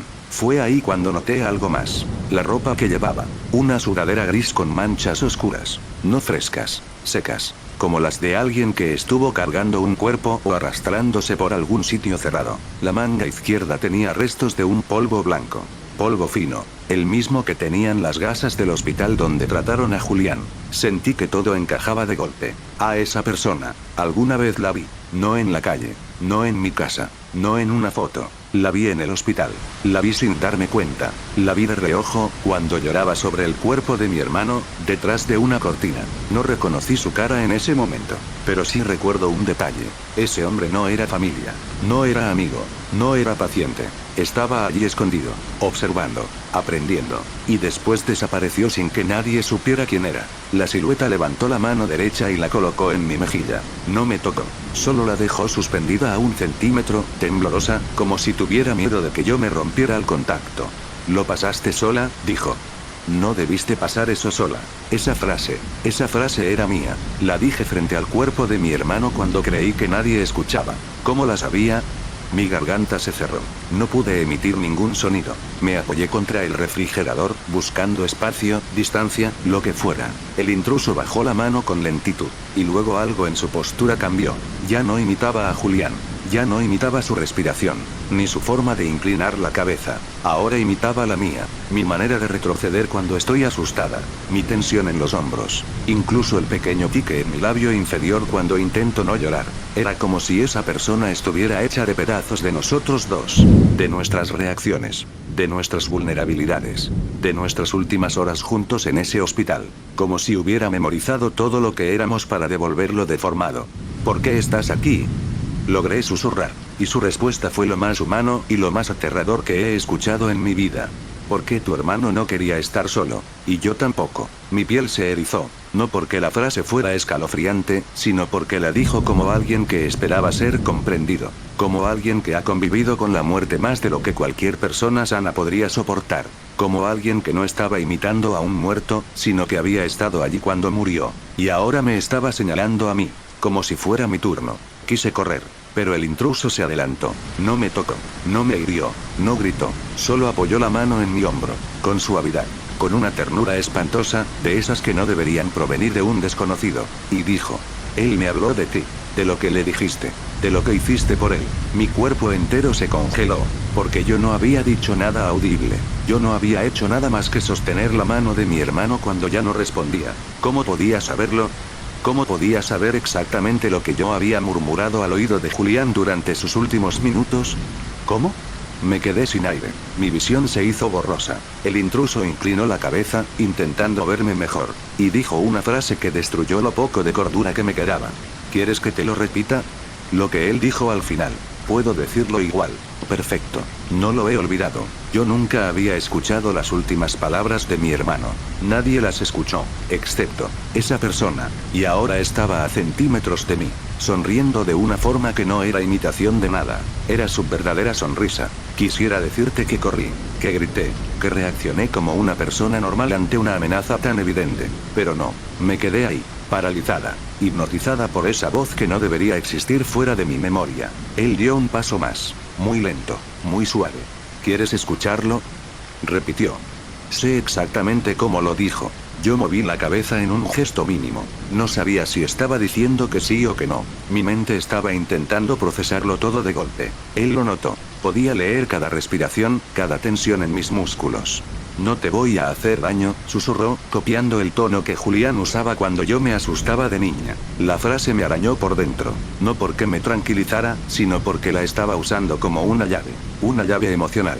Una que solo alguien que hubiese observado nuestra relación íntimamente podría conocer. Y ese hombre, lo sabía todo. Se agachó un poco, poniéndose a mi altura. Su cabeza tembló apenas, como si estuviera conteniendo una emoción que no sabía expresar. Tú no estabas cuando él me lo dijo, continuó. Pero yo sí. Mi estómago se contrajo. No podía ser real.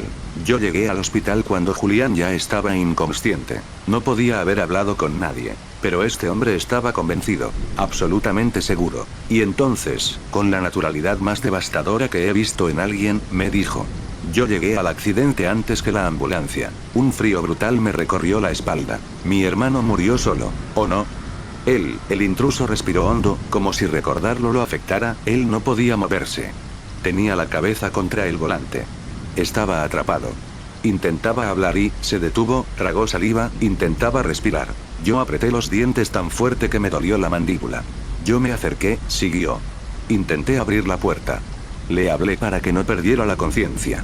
No quería que pensara que iba a morirse sin que nadie lo escuchara. Me llevé una mano a la boca. Las lágrimas empezaron a salir sin que pudiera detenerlas. El intruso extendió su brazo como si quisiera secármelas, y yo retrocedí. Fue la primera vez en toda la noche que él mostró algo parecido a tristeza.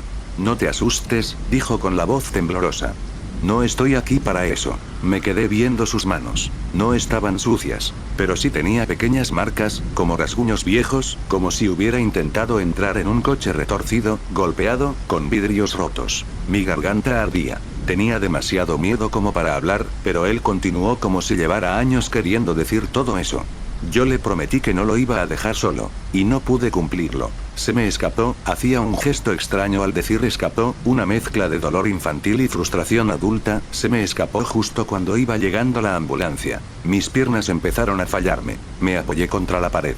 Entonces él pronunció las palabras que me destrozaron. Sus últimas palabras fueron: no dejes sola a mi hermana. Sentí un latigazo en el pecho. El aire se me fue. Tuve que sostenerme para no caer. Yo no sabía que tenía una hermana, añadió él. Pero cuando escuché tu nombre en el hospital, cuando te vi llorar, te reconocí. Supe que eras tú. Me cubrí la cara con ambas manos. No quería verlo. No quería oírlo. Pero él decidió seguir. Y desde ese día, he estado contigo. Cumpliendo lo que él me pidió. Me quité las manos del rostro. Lo miré, intentando entender. Tú, logré murmurar, ¿has estado entrando a mi casa? Él no respondió de inmediato. Solo bajó la cabeza, avergonzado, como un niño pillado haciendo algo malo. No quería asustarte, susurró. Podía escuchar la sinceridad en su voz. Era real, era humana. Y era lo que lo hacía más aterrador. No buscaba dañarme, buscaba acompañarme. Porque mi hermano se lo pidió. O eso creía él. Me apoyé en la pared, mareada, con las manos frías, el cuerpo temblando. Y entonces una idea horrible, insoportable, empezó a formarse dentro de mí. Si él llegó al accidente antes que la ambulancia y si mi hermano todavía estaba consciente, entonces Julián habló con él. Pero nadie habló de un testigo. Ni la policía, ni el hospital, ni nadie. Nadie lo mencionó. ¿Por qué? Mi voz se quebró. ¿Por qué no dijiste nada? ¿Por qué no hablaste con los médicos? ¿Con la policía? El hombre levantó la vista, y su expresión cambió. Ya no parecía tímido, ni roto, ni triste. Parecía confundido, ofendido, como si la pregunta misma fuera absurda.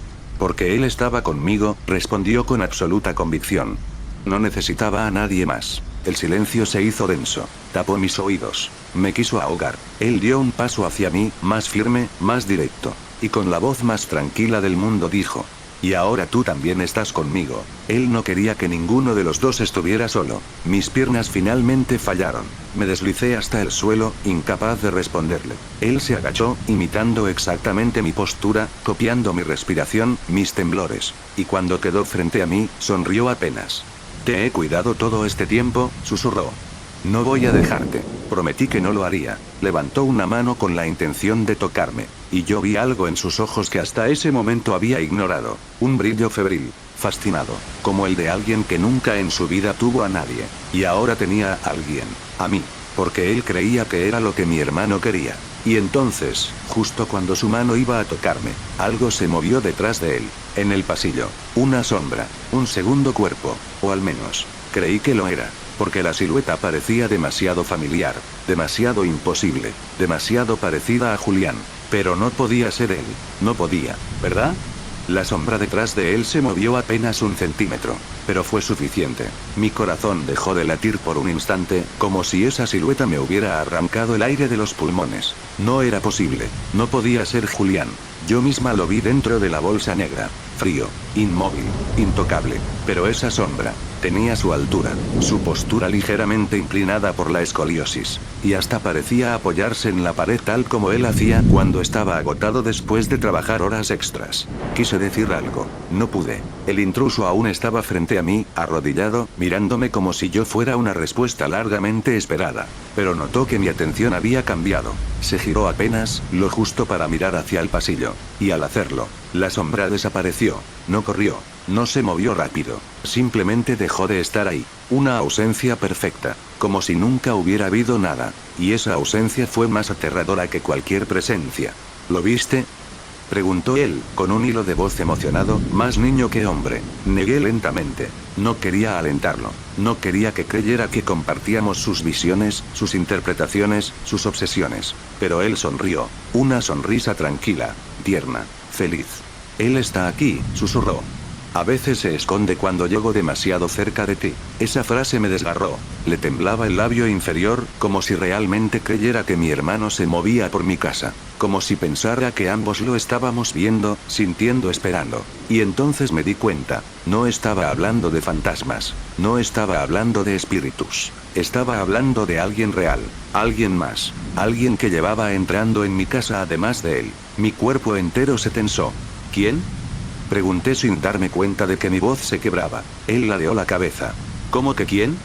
Ya lo sabes. Mi sangre se congeló. No lo sabía, o eso pensaba. Pero la sombra. La respiración grabada. El sonido detrás de la puerta, objetos movidos cuando él no estaba. Había sido demasiado fácil culpar únicamente a este hombre. Demasiado cómodo. Sin embargo, lo que él dijo después me confirmó que no estaba sola con un solo intruso. Había dos.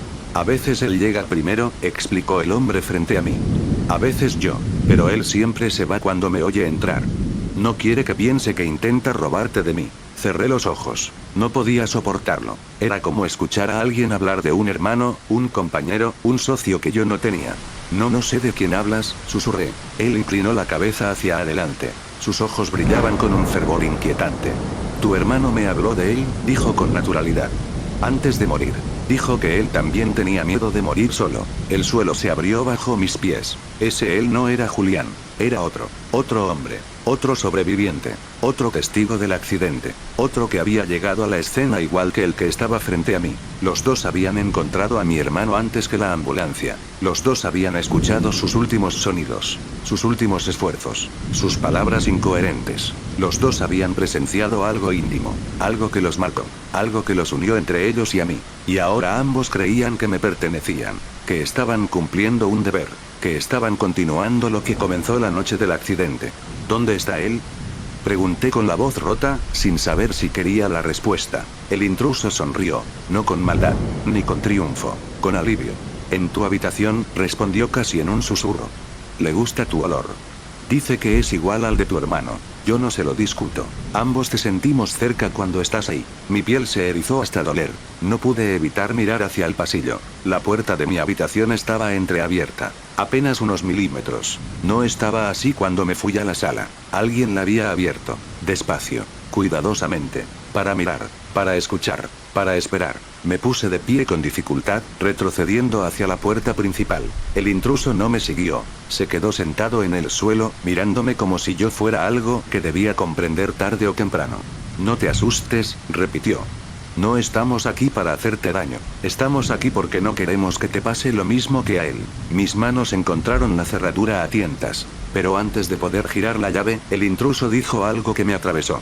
Él no soporta cuando intentas irte. Dice que eso lo mata otra vez. La llave se me cayó de las manos. La frase tenía algo familiar, algo demasiado personal. Mi hermano me lo dijo una vez, cuando éramos niños, después de una noche en que me escapé por miedo a la oscuridad. Si te vas, me muero de miedo. Y ahora ese recuerdo era un arma, una cadena, un motivo, para ellos, para los dos. No quiero que me toquen, logré decir con voz temblorosa. El hombre en el suelo parpadeó, una vez, dos. Luego dijo algo que me heló. Entonces quédate aquí, con nosotros, no con él. No conmigo. Con nosotros. Una pluralidad, una unión, una simbiosis torcida formada alrededor de un moribundo y ahora alrededor de mí. Un ruido suave vino desde mi habitación. Un roce, un pequeño clic. La vibración leve del piso, como si alguien estuviera saliendo, acercándose, avanzando hacia la sala. El intruso frente a mí sonrió, tranquilo, inmóvil. ¿Ves? Dijo en un murmullo dulce, casi contento. Él también quiere saludarte. Yo retrocedí hasta chocar contra la puerta de salida. Mi cuerpo temblaba sin control. Y entonces, la sombra apareció en el marco del pasillo. Quieto, respirando hondo. Exactamente como en la grabación. Más alto que el primero. Más robusto. Con un andar lento, arrastrado. Como si imitara el dolor de mi hermano en sus últimos minutos. Y yo entendí finalmente la verdad. Estos hombres no venían a matarme, ni a secuestrarme, ni a robarme. Venían a completar algo. Algo que empezó el día que encontraron a Julián. Ellos habían intentado salvarlo. Lo acompañaron mientras agonizaba. Escucharon sus últimos sonidos. Memorizaron cada gesto, cada respiración, cada palabra rota. Y ahora, vivían de eso. Y querían completarlo conmigo. Yo era el último fragmento de mi hermano que les faltaba. La continuación natural de lo que él dejó incompleto. Su promesa, su miedo, su voz, su olor, su rostro, su muerte, su final. Cuando quise gritar, la sombra ya estaba a medio metro de mí. Y lo último que escuché antes de perder el control del cuerpo fue la voz del primero, detrás de él, suave, tierna, desbordada de devoción enfermiza. No te preocupes. No vamos a dejarte sola. Nunca más. La forma que dejé atrás. No sé exactamente cuándo empezó. Tal vez hace meses. Tal vez años. Lo único seguro es que ya no puedo confiar en lo que recuerdo, ni en lo que escucho, ni en lo que veo, ni siquiera en lo que escribo. Por eso necesito escribirlo aquí. Si lo dejo solo en mi cabeza, se deforma. Si lo dejo en mi teléfono, aparece editado. Si lo dejo en papel, al día siguiente las palabras cambian. Pero aquí debería estar a salvo, ¿no? Voy a empezar con lo más sencillo, lo más objetivo, el sonido. La primera vez que escuché el sonido, pensé que era la calefacción. Un golpecito suave, rítmico, repetido cada 8 o 9 segundos. Tac, 8 segundos. Tac, 8 segundos. Tac.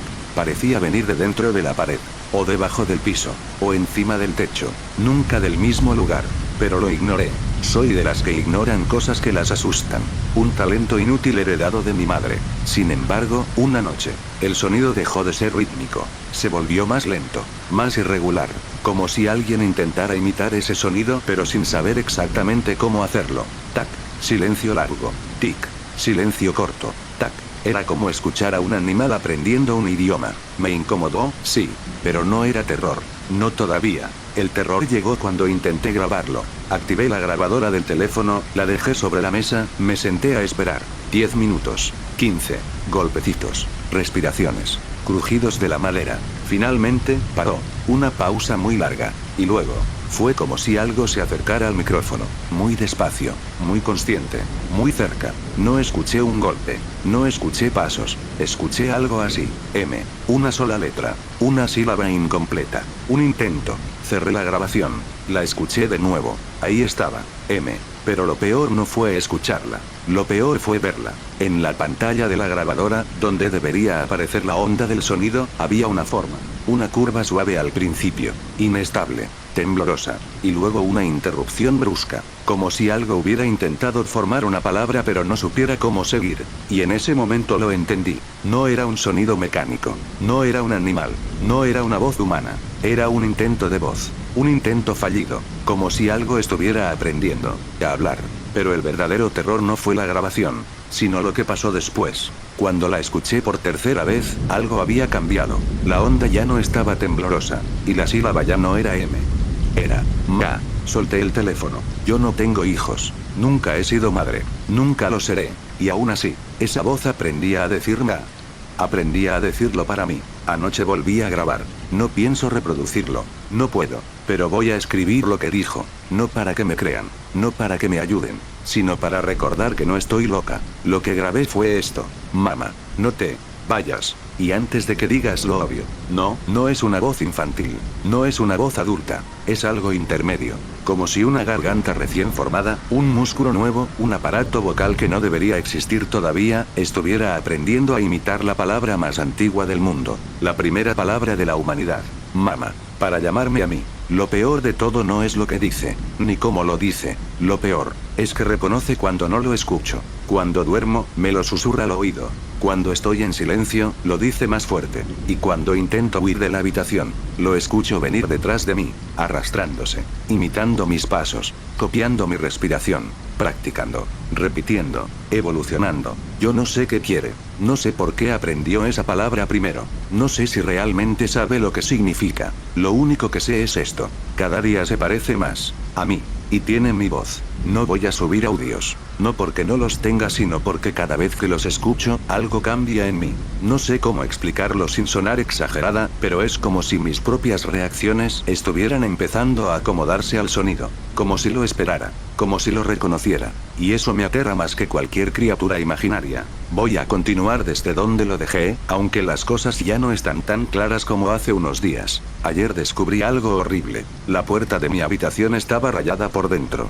De arriba hacia abajo. Surcos finos, repetidos, como hechos con uñas o con algo que intentaba usarlas. Lo primero que hice fue revisar mis propias manos, buscando sangre, astillas, piel levantada. Nada. Mis uñas están normales. Luego pensé en un animal. Pero no tengo mascotas. No tengo huecos por donde pueda entrar nada. No tengo comida podrida que atraiga algo. Y sin embargo, los arañazos estaban ahí. Pero eso no era lo peor. Lo peor era que las rayas formaban un patrón. Un trazo repetido. Como si alguien o algo hubiera estado probando un gesto una y otra vez. Un movimiento. Una curva. Una forma. Me tomó unos minutos darme cuenta de qué forma era. Era una letra. La letra M. Repetida unas 200 veces. Esta mañana el sonido cambió otra vez. Ya no es un golpeteo o una sílaba. Es algo más orgánico. Puedo escucharlo mientras escribo. Viene desde el pasillo, desde el piso, desde el baño, no lo sé.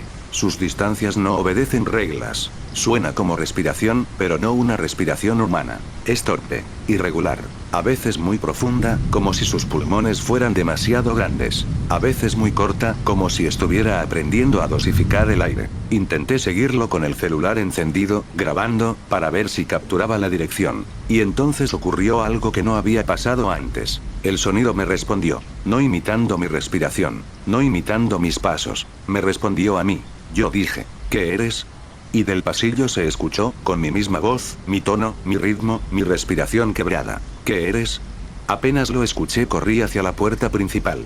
Quise salir, gritar, pedir ayuda, pero al tocar la manija, sentí el aire frío del otro lado, y me paralicé, porque entendí algo que no quería entender. Lo que sea que está aprendiendo a imitarme no está dentro de la casa, o al menos, no solamente, está en todas partes donde yo estoy, cada rincón donde he respirado, cada habitación donde he llorado, cada noche que he hablado sola, cada palabra que he susurrado medio dormida. Eso es lo que está copiando, no a una criatura, no a un fantasma, no a un intruso, a mí, a mis rutinas, a mis patrones, a mis gestos, a mi voz, a mis recuerdos, a mi forma de existir.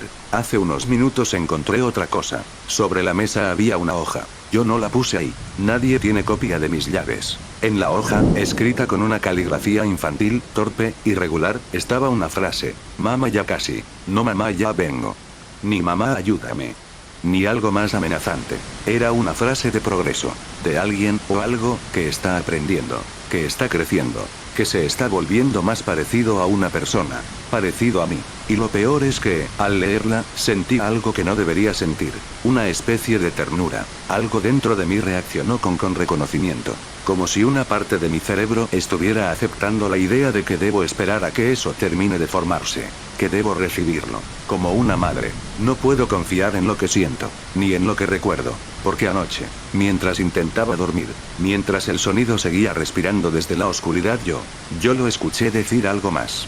Dijo, mami, y mi cuerpo reaccionó antes de que pudiera frenarlo. Mi garganta respondió sola, completamente autónoma. Aquí estoy, no lo pensé, no lo decidí, salió de mí como un reflejo. Y el sonido, sea lo que sea, se acercó más rápido que nunca. Como un niño al reconocer su nombre, o su madre. No sé qué está aprendiendo, no sé qué está formando, no sé cómo lo está haciendo, pero está usando mis recuerdos, mis palabras dormidas, mis conversaciones de hace años, mis pérdidas, mis deseos enterrados. Está aprendiendo a ser alguien que yo reconozca, alguien que yo aceptaría sin cuestionar, alguien que podría entrar en mi habitación, sin que yo corra, sin que yo grite, sin que yo lo rechace. Alguien que podría entrar en mi vida como si siempre hubiera estado ahí. Y yo tengo miedo de que, cuando eso pase, ya no pueda distinguir entre lo que soy yo y lo que es eso. No sé qué está pasando con mi memoria, pero ya no puedo confiar ni en mis recuerdos más nítidos. Hace unos días pensé que todo parecía un proceso externo. Un sonido, una imitación, una presencia copiándome. Pero ahora empiezo a sospechar algo peor. Que la copia no está solo afuera sino también adentro. Voy a describir lo que pasó hoy. Anótenlo ustedes también, porque sé que en un par de días yo no voy a recordarlo igual. Desperté con el celular en la mano. No estaba en la cama. Estaba sentada en el piso, frente a la puerta del baño, como si hubiera pasado la noche ahí. No recordaba haberme levantado, ni haber tomado el teléfono, ni haber hablado con nadie. Pero en la pantalla había un registro nuevo. 3 llamadas salientes. Duración. 0012 0006 0003. A un número que no tengo guardado. Lo más perturbador es que la hora de la primera llamada coincidía con el momento exacto en que soñé que algo respiraba detrás de mí. Cuando respiraba, yo respondía, como si fuera una conversación, como si estuviera esperando que la otra parte dijera algo. Tomé el teléfono con un nudo en el estómago, presioné detalles. No había voz, no había interferencia, solo mi propia respiración, la mía, pero al final de la segunda llamada, hay un susurro, muy bajo, muy torpe, muy consciente. Dice, yo ya casi. La misma frase que apareció escrita en la hoja. Las mismas palabras que no deberían existir. Mi cuerpo entero se enfrió. Casi dejé caer el celular. Y entonces, en un acto de valentía estúpida, presioné llamar. No sé por qué lo hice. Quizá por desesperación. Quizá para demostrarme que todo era una broma macabra de mi mente. Sonó una vez. 2. 3. Y luego, alguien atendió. No un gruñido. No una estática. No un intruso. Alguien. Una presencia. Y respiró igual que yo. Exactamente igual. Un reflejo perfecto. Yo dije, ¿quién eres? Y la voz, idéntica a la mía pero más débil, más cruda, más ensayada, dijo, ¿quién eres? Pero esa no fue la parte terrible. La parte terrible fue que, durante un segundo, la voz no sonaba como un eco. Sonaba como una versión anterior de mí misma.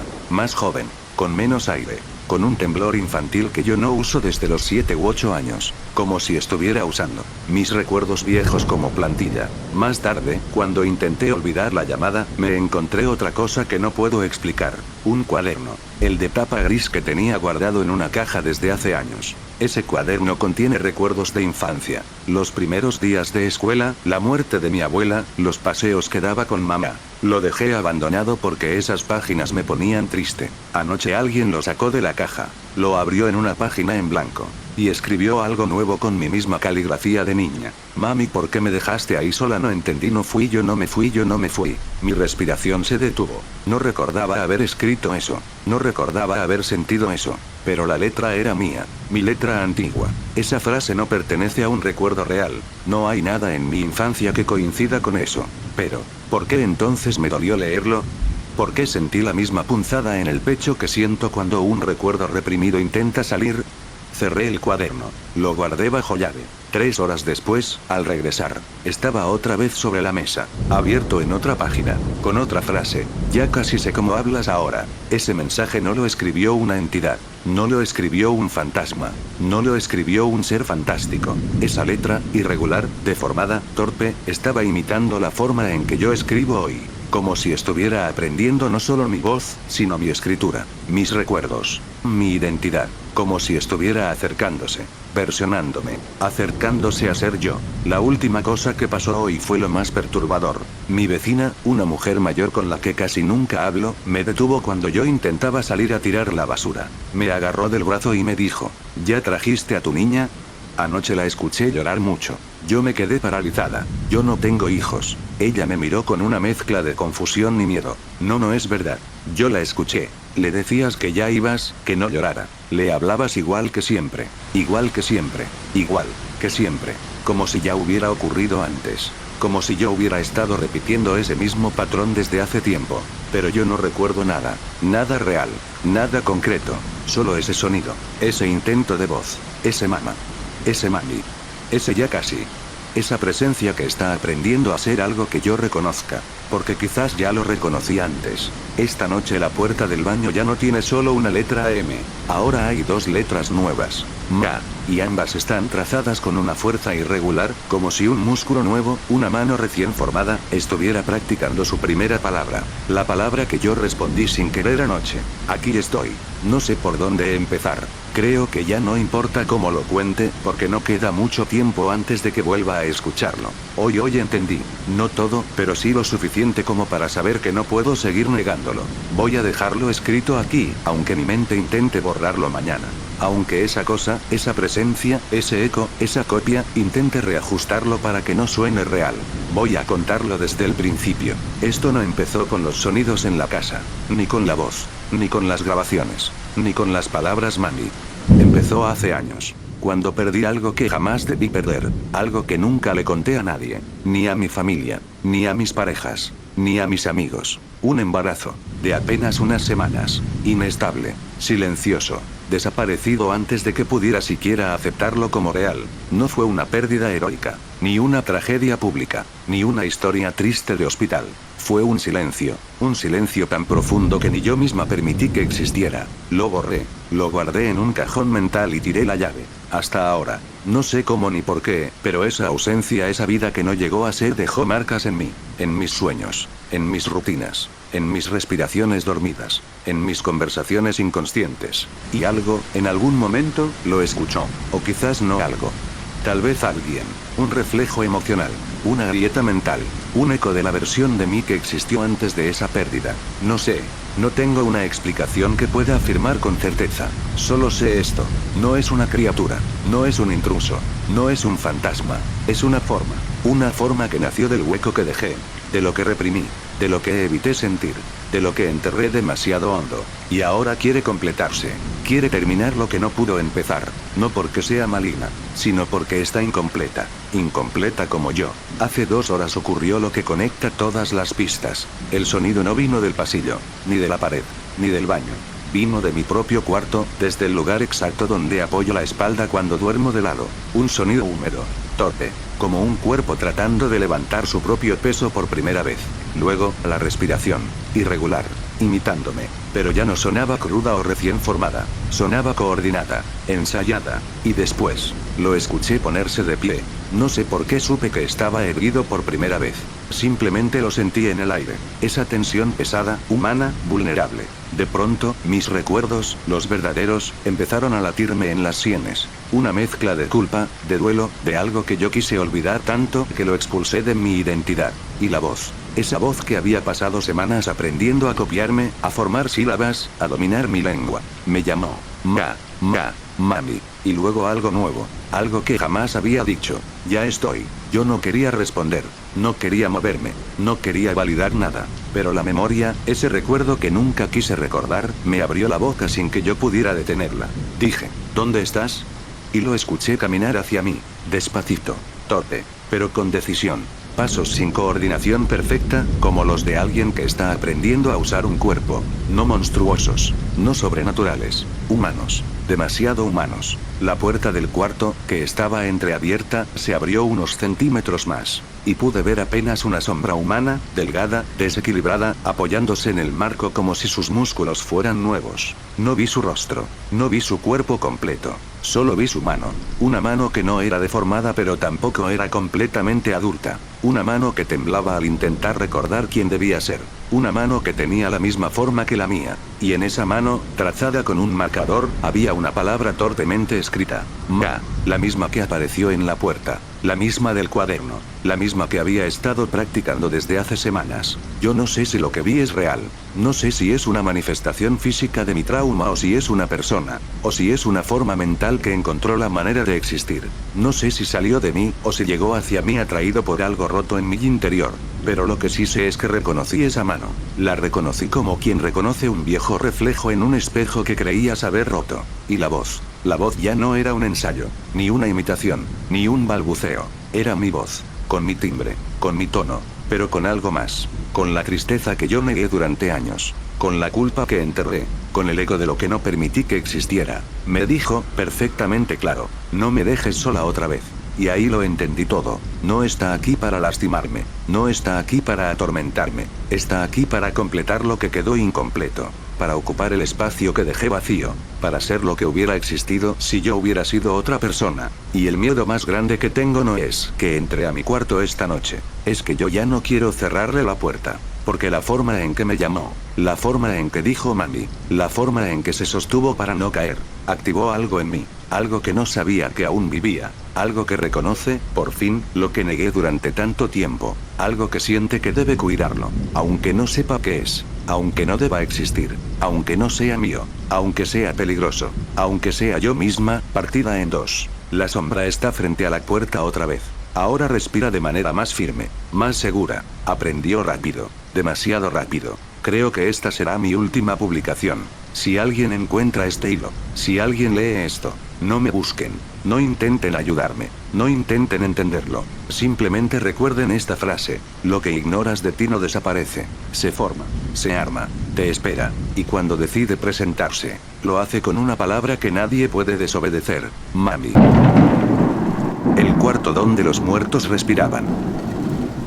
Nunca pensé volver a escribir algo sobre ese lugar, pero mi hermana encontró mis viejas notas y me dijo, esto no lo deberías guardar solo para ti. Yo no quería hablar, no después de lo que pasó con el turno nocturno, no después de lo que escuché detrás de la cámara de frío, no después de lo que vi en el cuarto donde supuestamente nadie entra.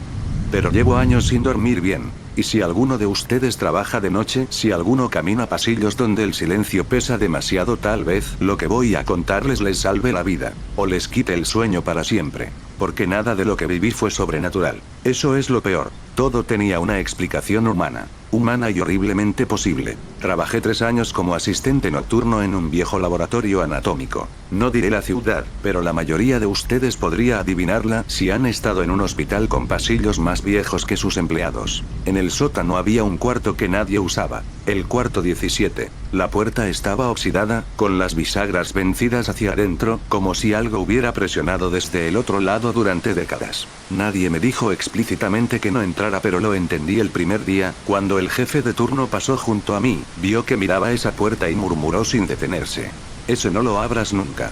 Si escuchas algo adentro, no escuchaste nada», lo dijo sin emoción, sin misterio, como quien habla de una norma más. Y yo, como idiota, pensé que se refería a ratas. Los primeros meses todo fue tolerable.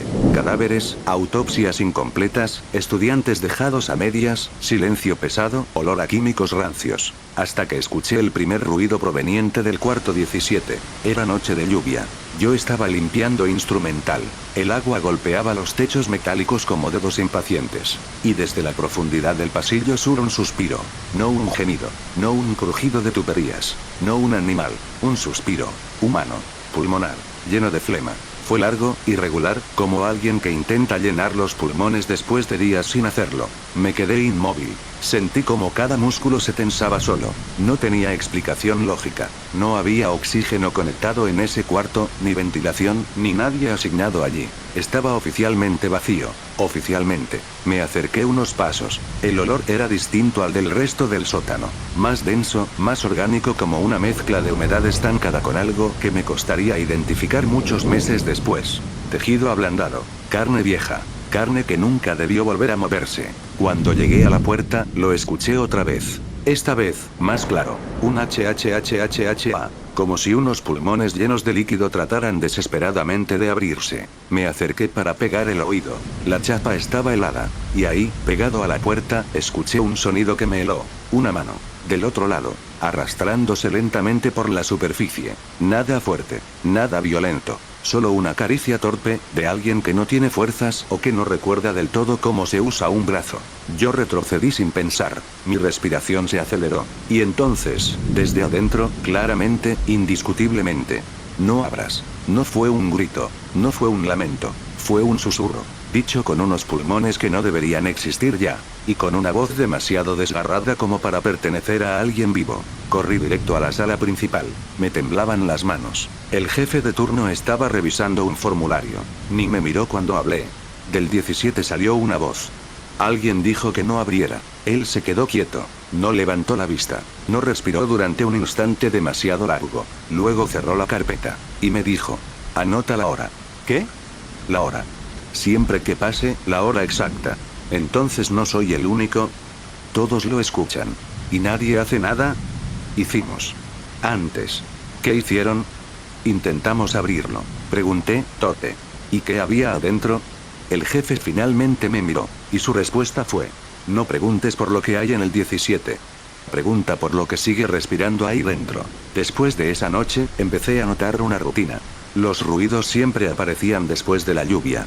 El susurro siempre repetía lo mismo. «No abras». La mano sobre la puerta se escuchaba cada vez más cerca del piso. Como si la persona dentro del 17 estuviera debilitándose. O volviendo a una forma que no debería tener. Sin saber por qué, una madrugada me animé a revisar un archivador viejo. En el fondo, bajo expedientes sin nombres, encontré una carpeta gris. No tenía año, solo un título escrito a lápiz.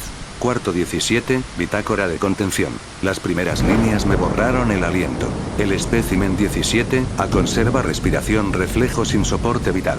Los movimientos espontáneos aumentan tras exposición a humedad. No responder a llamados. No abrir bajo ninguna circunstancia. Evitar contacto auditivo prolongado. Informar si intenta comunicarse. Espécimen. Respiración sin soporte. Movimientos espontáneos aumentan con humedad. Mi mente intentaba negarlo. Pero mi cuerpo sabía que era verdad, porque lo que yo escuché esa noche no fue un fantasma, no fue una alucinación. Fue alguien que todavía tenía pulmones funcionando, alguien que seguía vivo en un cuarto sin luz ni oxígeno, alguien que, por alguna razón, no quería que yo abriera. Y eso me asustó más que cualquier amenaza, porque no decía no entres, ni vete. Decía no abras. Como si abrir esa puerta liberara algo peor, como si la persona dentro no quisiera que lo viera, o como si no quisiera que eso saliera. No debí leer esa bitácora. Desde el momento en que lo hice, empecé a ver cosas que antes estaban ahí pero no quería reconocer, porque el cuarto 17 no era un simple cuarto clausurado, era un contenedor, y lo que había dentro no encajaba en ninguna categoría médica conocida, tampoco en ninguna moral. El jefe no quería hablar. Cada vez que mencionaba el 17, cerraba la mandíbula como si contuviera un vómito. Pero una noche, después de una guardia particularmente silenciosa, se quedó mirándome demasiado rato. Y por fin habló. Hace 8 años, dijo, intentamos abrirlo. ¿Quiénes? 3 técnicos. 2 hombres, una mujer. Jóvenes. Como tú. Creyeron que ahí adentro había un abandono, un mal procedimiento, un cuerpo olvidado. Querían reportarlo, destapar la mierda. ¿Y qué pasó? Su mirada se perdió en el piso. Estuvieron 10 minutos adentro. Solo 10. ¿Qué encontraron? No lo dicen. ¿Y por qué? Porque ya no hablan de nada. Ninguno. Tragué saliva. ¿Murieron? Peor. ¿Qué peor? El jefe apoyó los codos en la mesa. Los encontramos sentados en el piso del 17, con las manos apretadas contra sus propios oídos. Sangre en los pabellones auditivos. Pupilas dilatadas. Respiración mínima. No querían que los tocáramos. ¿Y sobrevivieron? Sobreviven. Pero no viven. ¿Qué escucharon? No lo dicen. Ni siquiera a señas. ¿Y el espécimen? No estaba. Se me tensó el cuello. ¿Cómo que no estaba? Había estado allí dentro 15 años. Y de un momento a otro no estaba. ¿Salió? No vimos nada en cámaras. No dejó rastro. ¿Entonces? No salió. Simplemente no estaba donde debía. Y ellos tampoco estaban donde debían, mentalmente. El jefe se puso de pie. Cuando la puerta volvió a cerrarse sola, sin corriente, sin viento, sin razón, decidimos no volver a abrirla. Después de esa conversación, algo cambió. El cuarto 17 dejó de emitir solo suspiros. Ahora había otro tipo de sonidos. Golpes suaves, como nudillos débiles tocando madera. Roce de piel húmeda arrastrándose por el piso. Algo que sonaba como una mandíbula intentando acomodarse. Y, lo más perturbador, murmullos que imitaban mi respiración. Era como si estuviera practicando, repitiendo el ritmo con el que yo inhalaba, copiándolo. Una noche me quedé muy quieto, para ver si coincidía. Y sí, cuando yo inhalaba, el sonido dentro del 17 inhalaba un segundo después.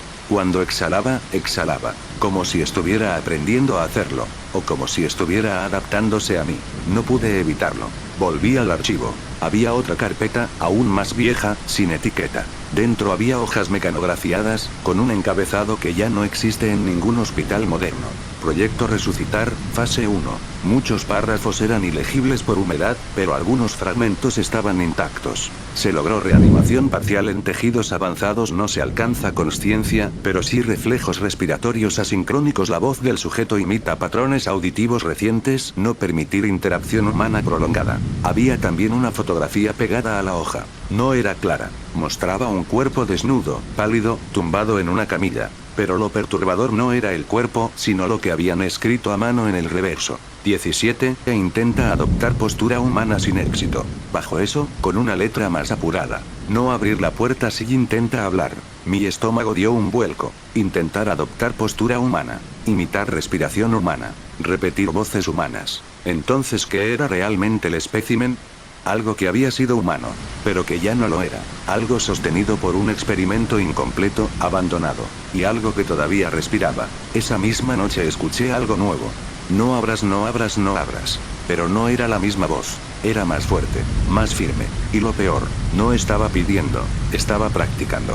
Repetía la frase como un niño que intenta reproducir sonidos. Como si alguien le hubiera enseñado esa oración, quizás los trabajadores que lo encontraron, quizás yo mismo. Me acerqué. La puerta vibraba ligeramente. No por golpes. Por respiración.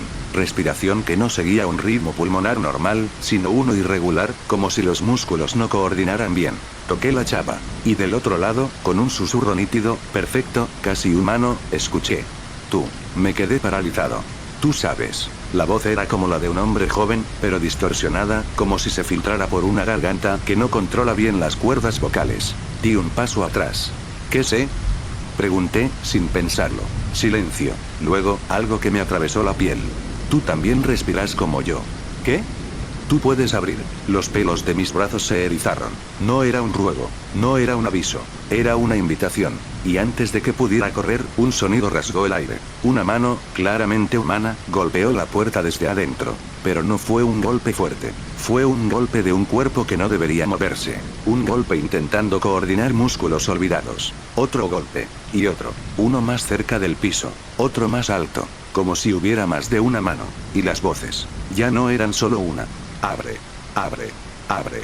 Todas en ritmos distintos. Todas con respiraciones irregulares. Todas imitando la forma humana sin lograrlo del todo. Me fui corriendo. Sabía que esa puerta no aguantaría para siempre. Y lo peor, sabía que el espécimen ya no estaba solo. Nunca volví a escuchar silencio verdadero dentro de ese cuarto después de aquella noche. Era como si el aire hubiese cambiado de densidad, como si algo respirara en él sin necesidad de pulmones. El encargado, un tipo mayor, tembloroso, olía siempre a cigarro barato, fue el primero en sugerir que selláramos la puerta. No porque creyera que había alguien adentro, sino porque, según él, había que dejar de tentar a la gente con curiosidades pendejas. Pero era obvio que estaba aterrado. Trajo una plancha metálica oxidada, restos de una reparación anterior que nunca se completó, y entre los tres sostuvimos la chapa, mientras él perforaba la primera línea de tornillos. Apenas comenzó el rechinar del taladro, algo golpeó desde dentro. No fue un golpe fuerte. Fue como si empujaran con un hombro, lento, insistente. El encargado detuvo la herramienta y nos miró con los ojos tan abiertos que parecían húmedos. ¿Oyeron?, dijo. Nadie respondió, pero todos habíamos sentido la vibración en la plancha. Fue leve, como una exhalación que empuja madera vieja. El encargado quiso continuar. Tenía la broca a milímetros del punto donde debía perforar cuando algo se arrastró bajo la rendija inferior de la puerta. Primero pensé que era polvo. Después, que era un insecto. Luego me di cuenta de que el movimiento tenía peso, tenía dirección, tenía intención. Era una sombra, una forma baja, demasiado compacta para ser un animal, demasiado lenta para ser humana. No tenía sonido, pero sí tenía presencia. Se deslizó hacia nosotros, pero no se estiró ni se definió. Solo se quedó allí, como un bulto de oscuridad que no reflejaba la luz del pasillo. El encargado dejó caer el taladro. Uno de los muchachos retrocedió hasta chocar con la pared. Y yo no pude moverme. Entonces, desde el otro lado de la puerta, alguien susurró mi nombre. No fue un susurro claro. Fue como si dos personas hablaran al mismo tiempo, repitiendo una sílaba corta, arrastrada, húmeda. Na. No era Nando. No era Nano. Era la primera sílaba de mi nombre, dicha en un tono que solo he escuchado en alguien con la garganta lastimada, con los dientes rotos, con la lengua apenas sostenida. Me congelé. El encargado, en pánico absoluto, empezó a patear la plancha metálica para sacarla de ahí, como si la protección repentina le diera más miedo que dejar la puerta abierta. La sombra bajo la rendija retrocedió. No volvió a entrar. No hubo más golpes. Quedamos los tres jadeando en el pasillo. Cuando por fin recobramos algo de sentido y dejamos el área, me quedé observando la pared donde estaba anotado el turno del día siguiente. Ahí aparecía la lista de los cajones asignados. Y en el renglón correspondiente a 17, estaba escrito: ocupado, ocupado, ocupado. 3 veces. Imposible. Solo debía haber un cuerpo en ese espacio. El encargado juró que no lo escribió. El otro trabajador negó haberlo hecho. Yo sé lo que vi. La tinta aún estaba fresca. Me quedé mirando esos 3 ocupados y entendí algo que no quería aceptar. Había más de un 17, o más de alguien ocupándolo. Y entonces, detrás de nosotros, en el pasillo oscuro volvió a sonar esa sílaba. Nga. Pero no desde la puerta. Esta vez venía desde el fondo del depósito, de un punto donde se suponía que no había nada más que cajas vacías y cemento frío. No dormí esa noche, ni la siguiente, ni la otra. Cada vez que cerraba los ojos, escuchaba esa sílaba, ga, atrapada entre un gemido y una palabra que no podía terminar de formarse. Me sentía observado incluso en mi propia casa. Como si la voz hubiera aprendido algo sobre mí, algo que no debía. Pasaron 2 días antes de que decidiera regresar al depósito. No debía hacerlo, pero necesitaba comprobar algo. Ese algo llevaba días creciendo en mi cabeza como un insecto enterrándose bajo la piel. Cuando llegué, no había nadie. El encargado había pedido licencia por motivos personales. El otro trabajador no se presentó. Era miércoles, el día con menos entregas del mes. El depósito estaba en silencio, o eso creí. Mientras me acercaba a la zona del 17A, percibí algo que nunca había notado antes. Había 2 corrientes de aire distintas. Una, la normal, fría, proveniente del sistema de ventilación. La otra tibia, como aliento humano. Parecía salir desde la parte trasera del cuarto, un área que nadie revisaba porque estaba llena de cajas viejas, equipos rotos, pedazos de camillas abandonadas. Seguí el flujo tibio. Cada paso se sentía como caminar hacia el interior de una boca abierta. Cuando moví una de las cajas, vi algo que me hizo retroceder. Otra puerta. Igual a la del cuarto de cuerpos. Igual al 17A. Pero esta no tenía número. Solo un rectángulo de óxido donde alguna vez hubo una placa. La rendija inferior estaba cubierta por una lámina improvisada que se notaba arrancada y vuelta a poner muchas veces. Tenía marcas de dedos. De uñas. Me arrodillé. No sé por qué lo hice. Tal vez necesitaba verlo con mis propios ojos. La lámina estaba doblada en una esquina. Solo un poco. Lo suficiente para permitir un espacio. Un espacio por donde alguien podría respirar. O mirar. Apenas acerqué la cara, algo se deslizó hacia el borde, rápido, como un animal pequeño buscando luz. Una sombra. Una forma redondeada. Un fragmento de piel demasiado pálida para ser reciente. Retrocedí, pero no pude evitar mirar. Y entonces escuché algo. No un susurro. No una palabra. Una respiración humana. Agitada. Cansada. Profunda. Una respiración que había estado allí mucho antes de que yo llegara. Caí sentado, intentando no gritar. Me obligué a ponerme de pie. Me obligué a abrir la puerta original del 17A. No sé por qué, pero lo necesitaba. El cajón metálico estaba a medias afuera, como lo dejamos aquella primera noche. Y dentro estaba el cuerpo. El mismo. Pero no se veía igual. O mejor dicho, ya no se veía solo. Había marcas en los bordes del cajón, como si otro cuerpo, más delgado, más ligero, hubiera estado acostado encima, adaptándose a la forma del cadáver. Las manchas parecían recientes. Húmedas. Y había pelos. No muchos. Cortos. Negros. Humanos. Pero el cuerpo del cadáver era calvo. Fue entonces cuando me atreví a mirar bajo el cajón. Sabía que algo había allí. Lo había sospechado desde la primera noche. Y lo vi. Un espacio. Un hueco donde no debería haber nada. Y dentro, una tela grisácea, sucia, hecha trizas, moviéndose con un ritmo lento como si estuviera siendo respirada por alguien. O por varios. Me levanté, retrocedí. Pero mis ojos se quedaron fijos en la parte interna del cajón.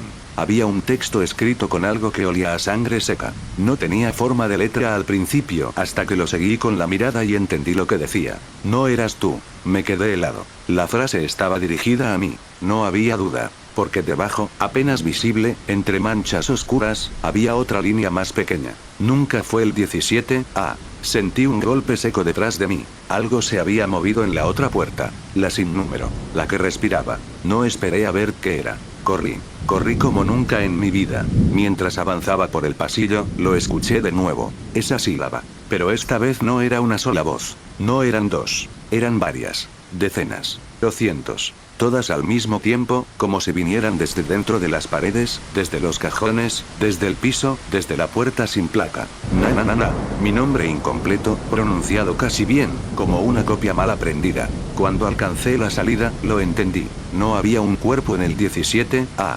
Habían varios. No en el cajón. Sino debajo, detrás, entre las paredes, ocultos en compartimentos improvisados por personas que no estaban realmente muertas. No del todo. Personas que vivían entre cadáveres. Que imitaban voces. Que aprendían nombres. Que buscaban reemplazos. Que habían estado allí mucho antes de que yo empezara a trabajar. Y que habían estado esperándome. No supe cómo llegué a mi casa. Lo único que recuerdo es que, al entrar, escuché la lluvia. Y entre el sonido del agua cayendo lo escuché otra vez. Pero no desde fuera. Desde el interior de mi cuarto. Una voz corta. Un murmullo aprendido. Un susurro que, esta vez, completó mi nombre perfecto. Nando.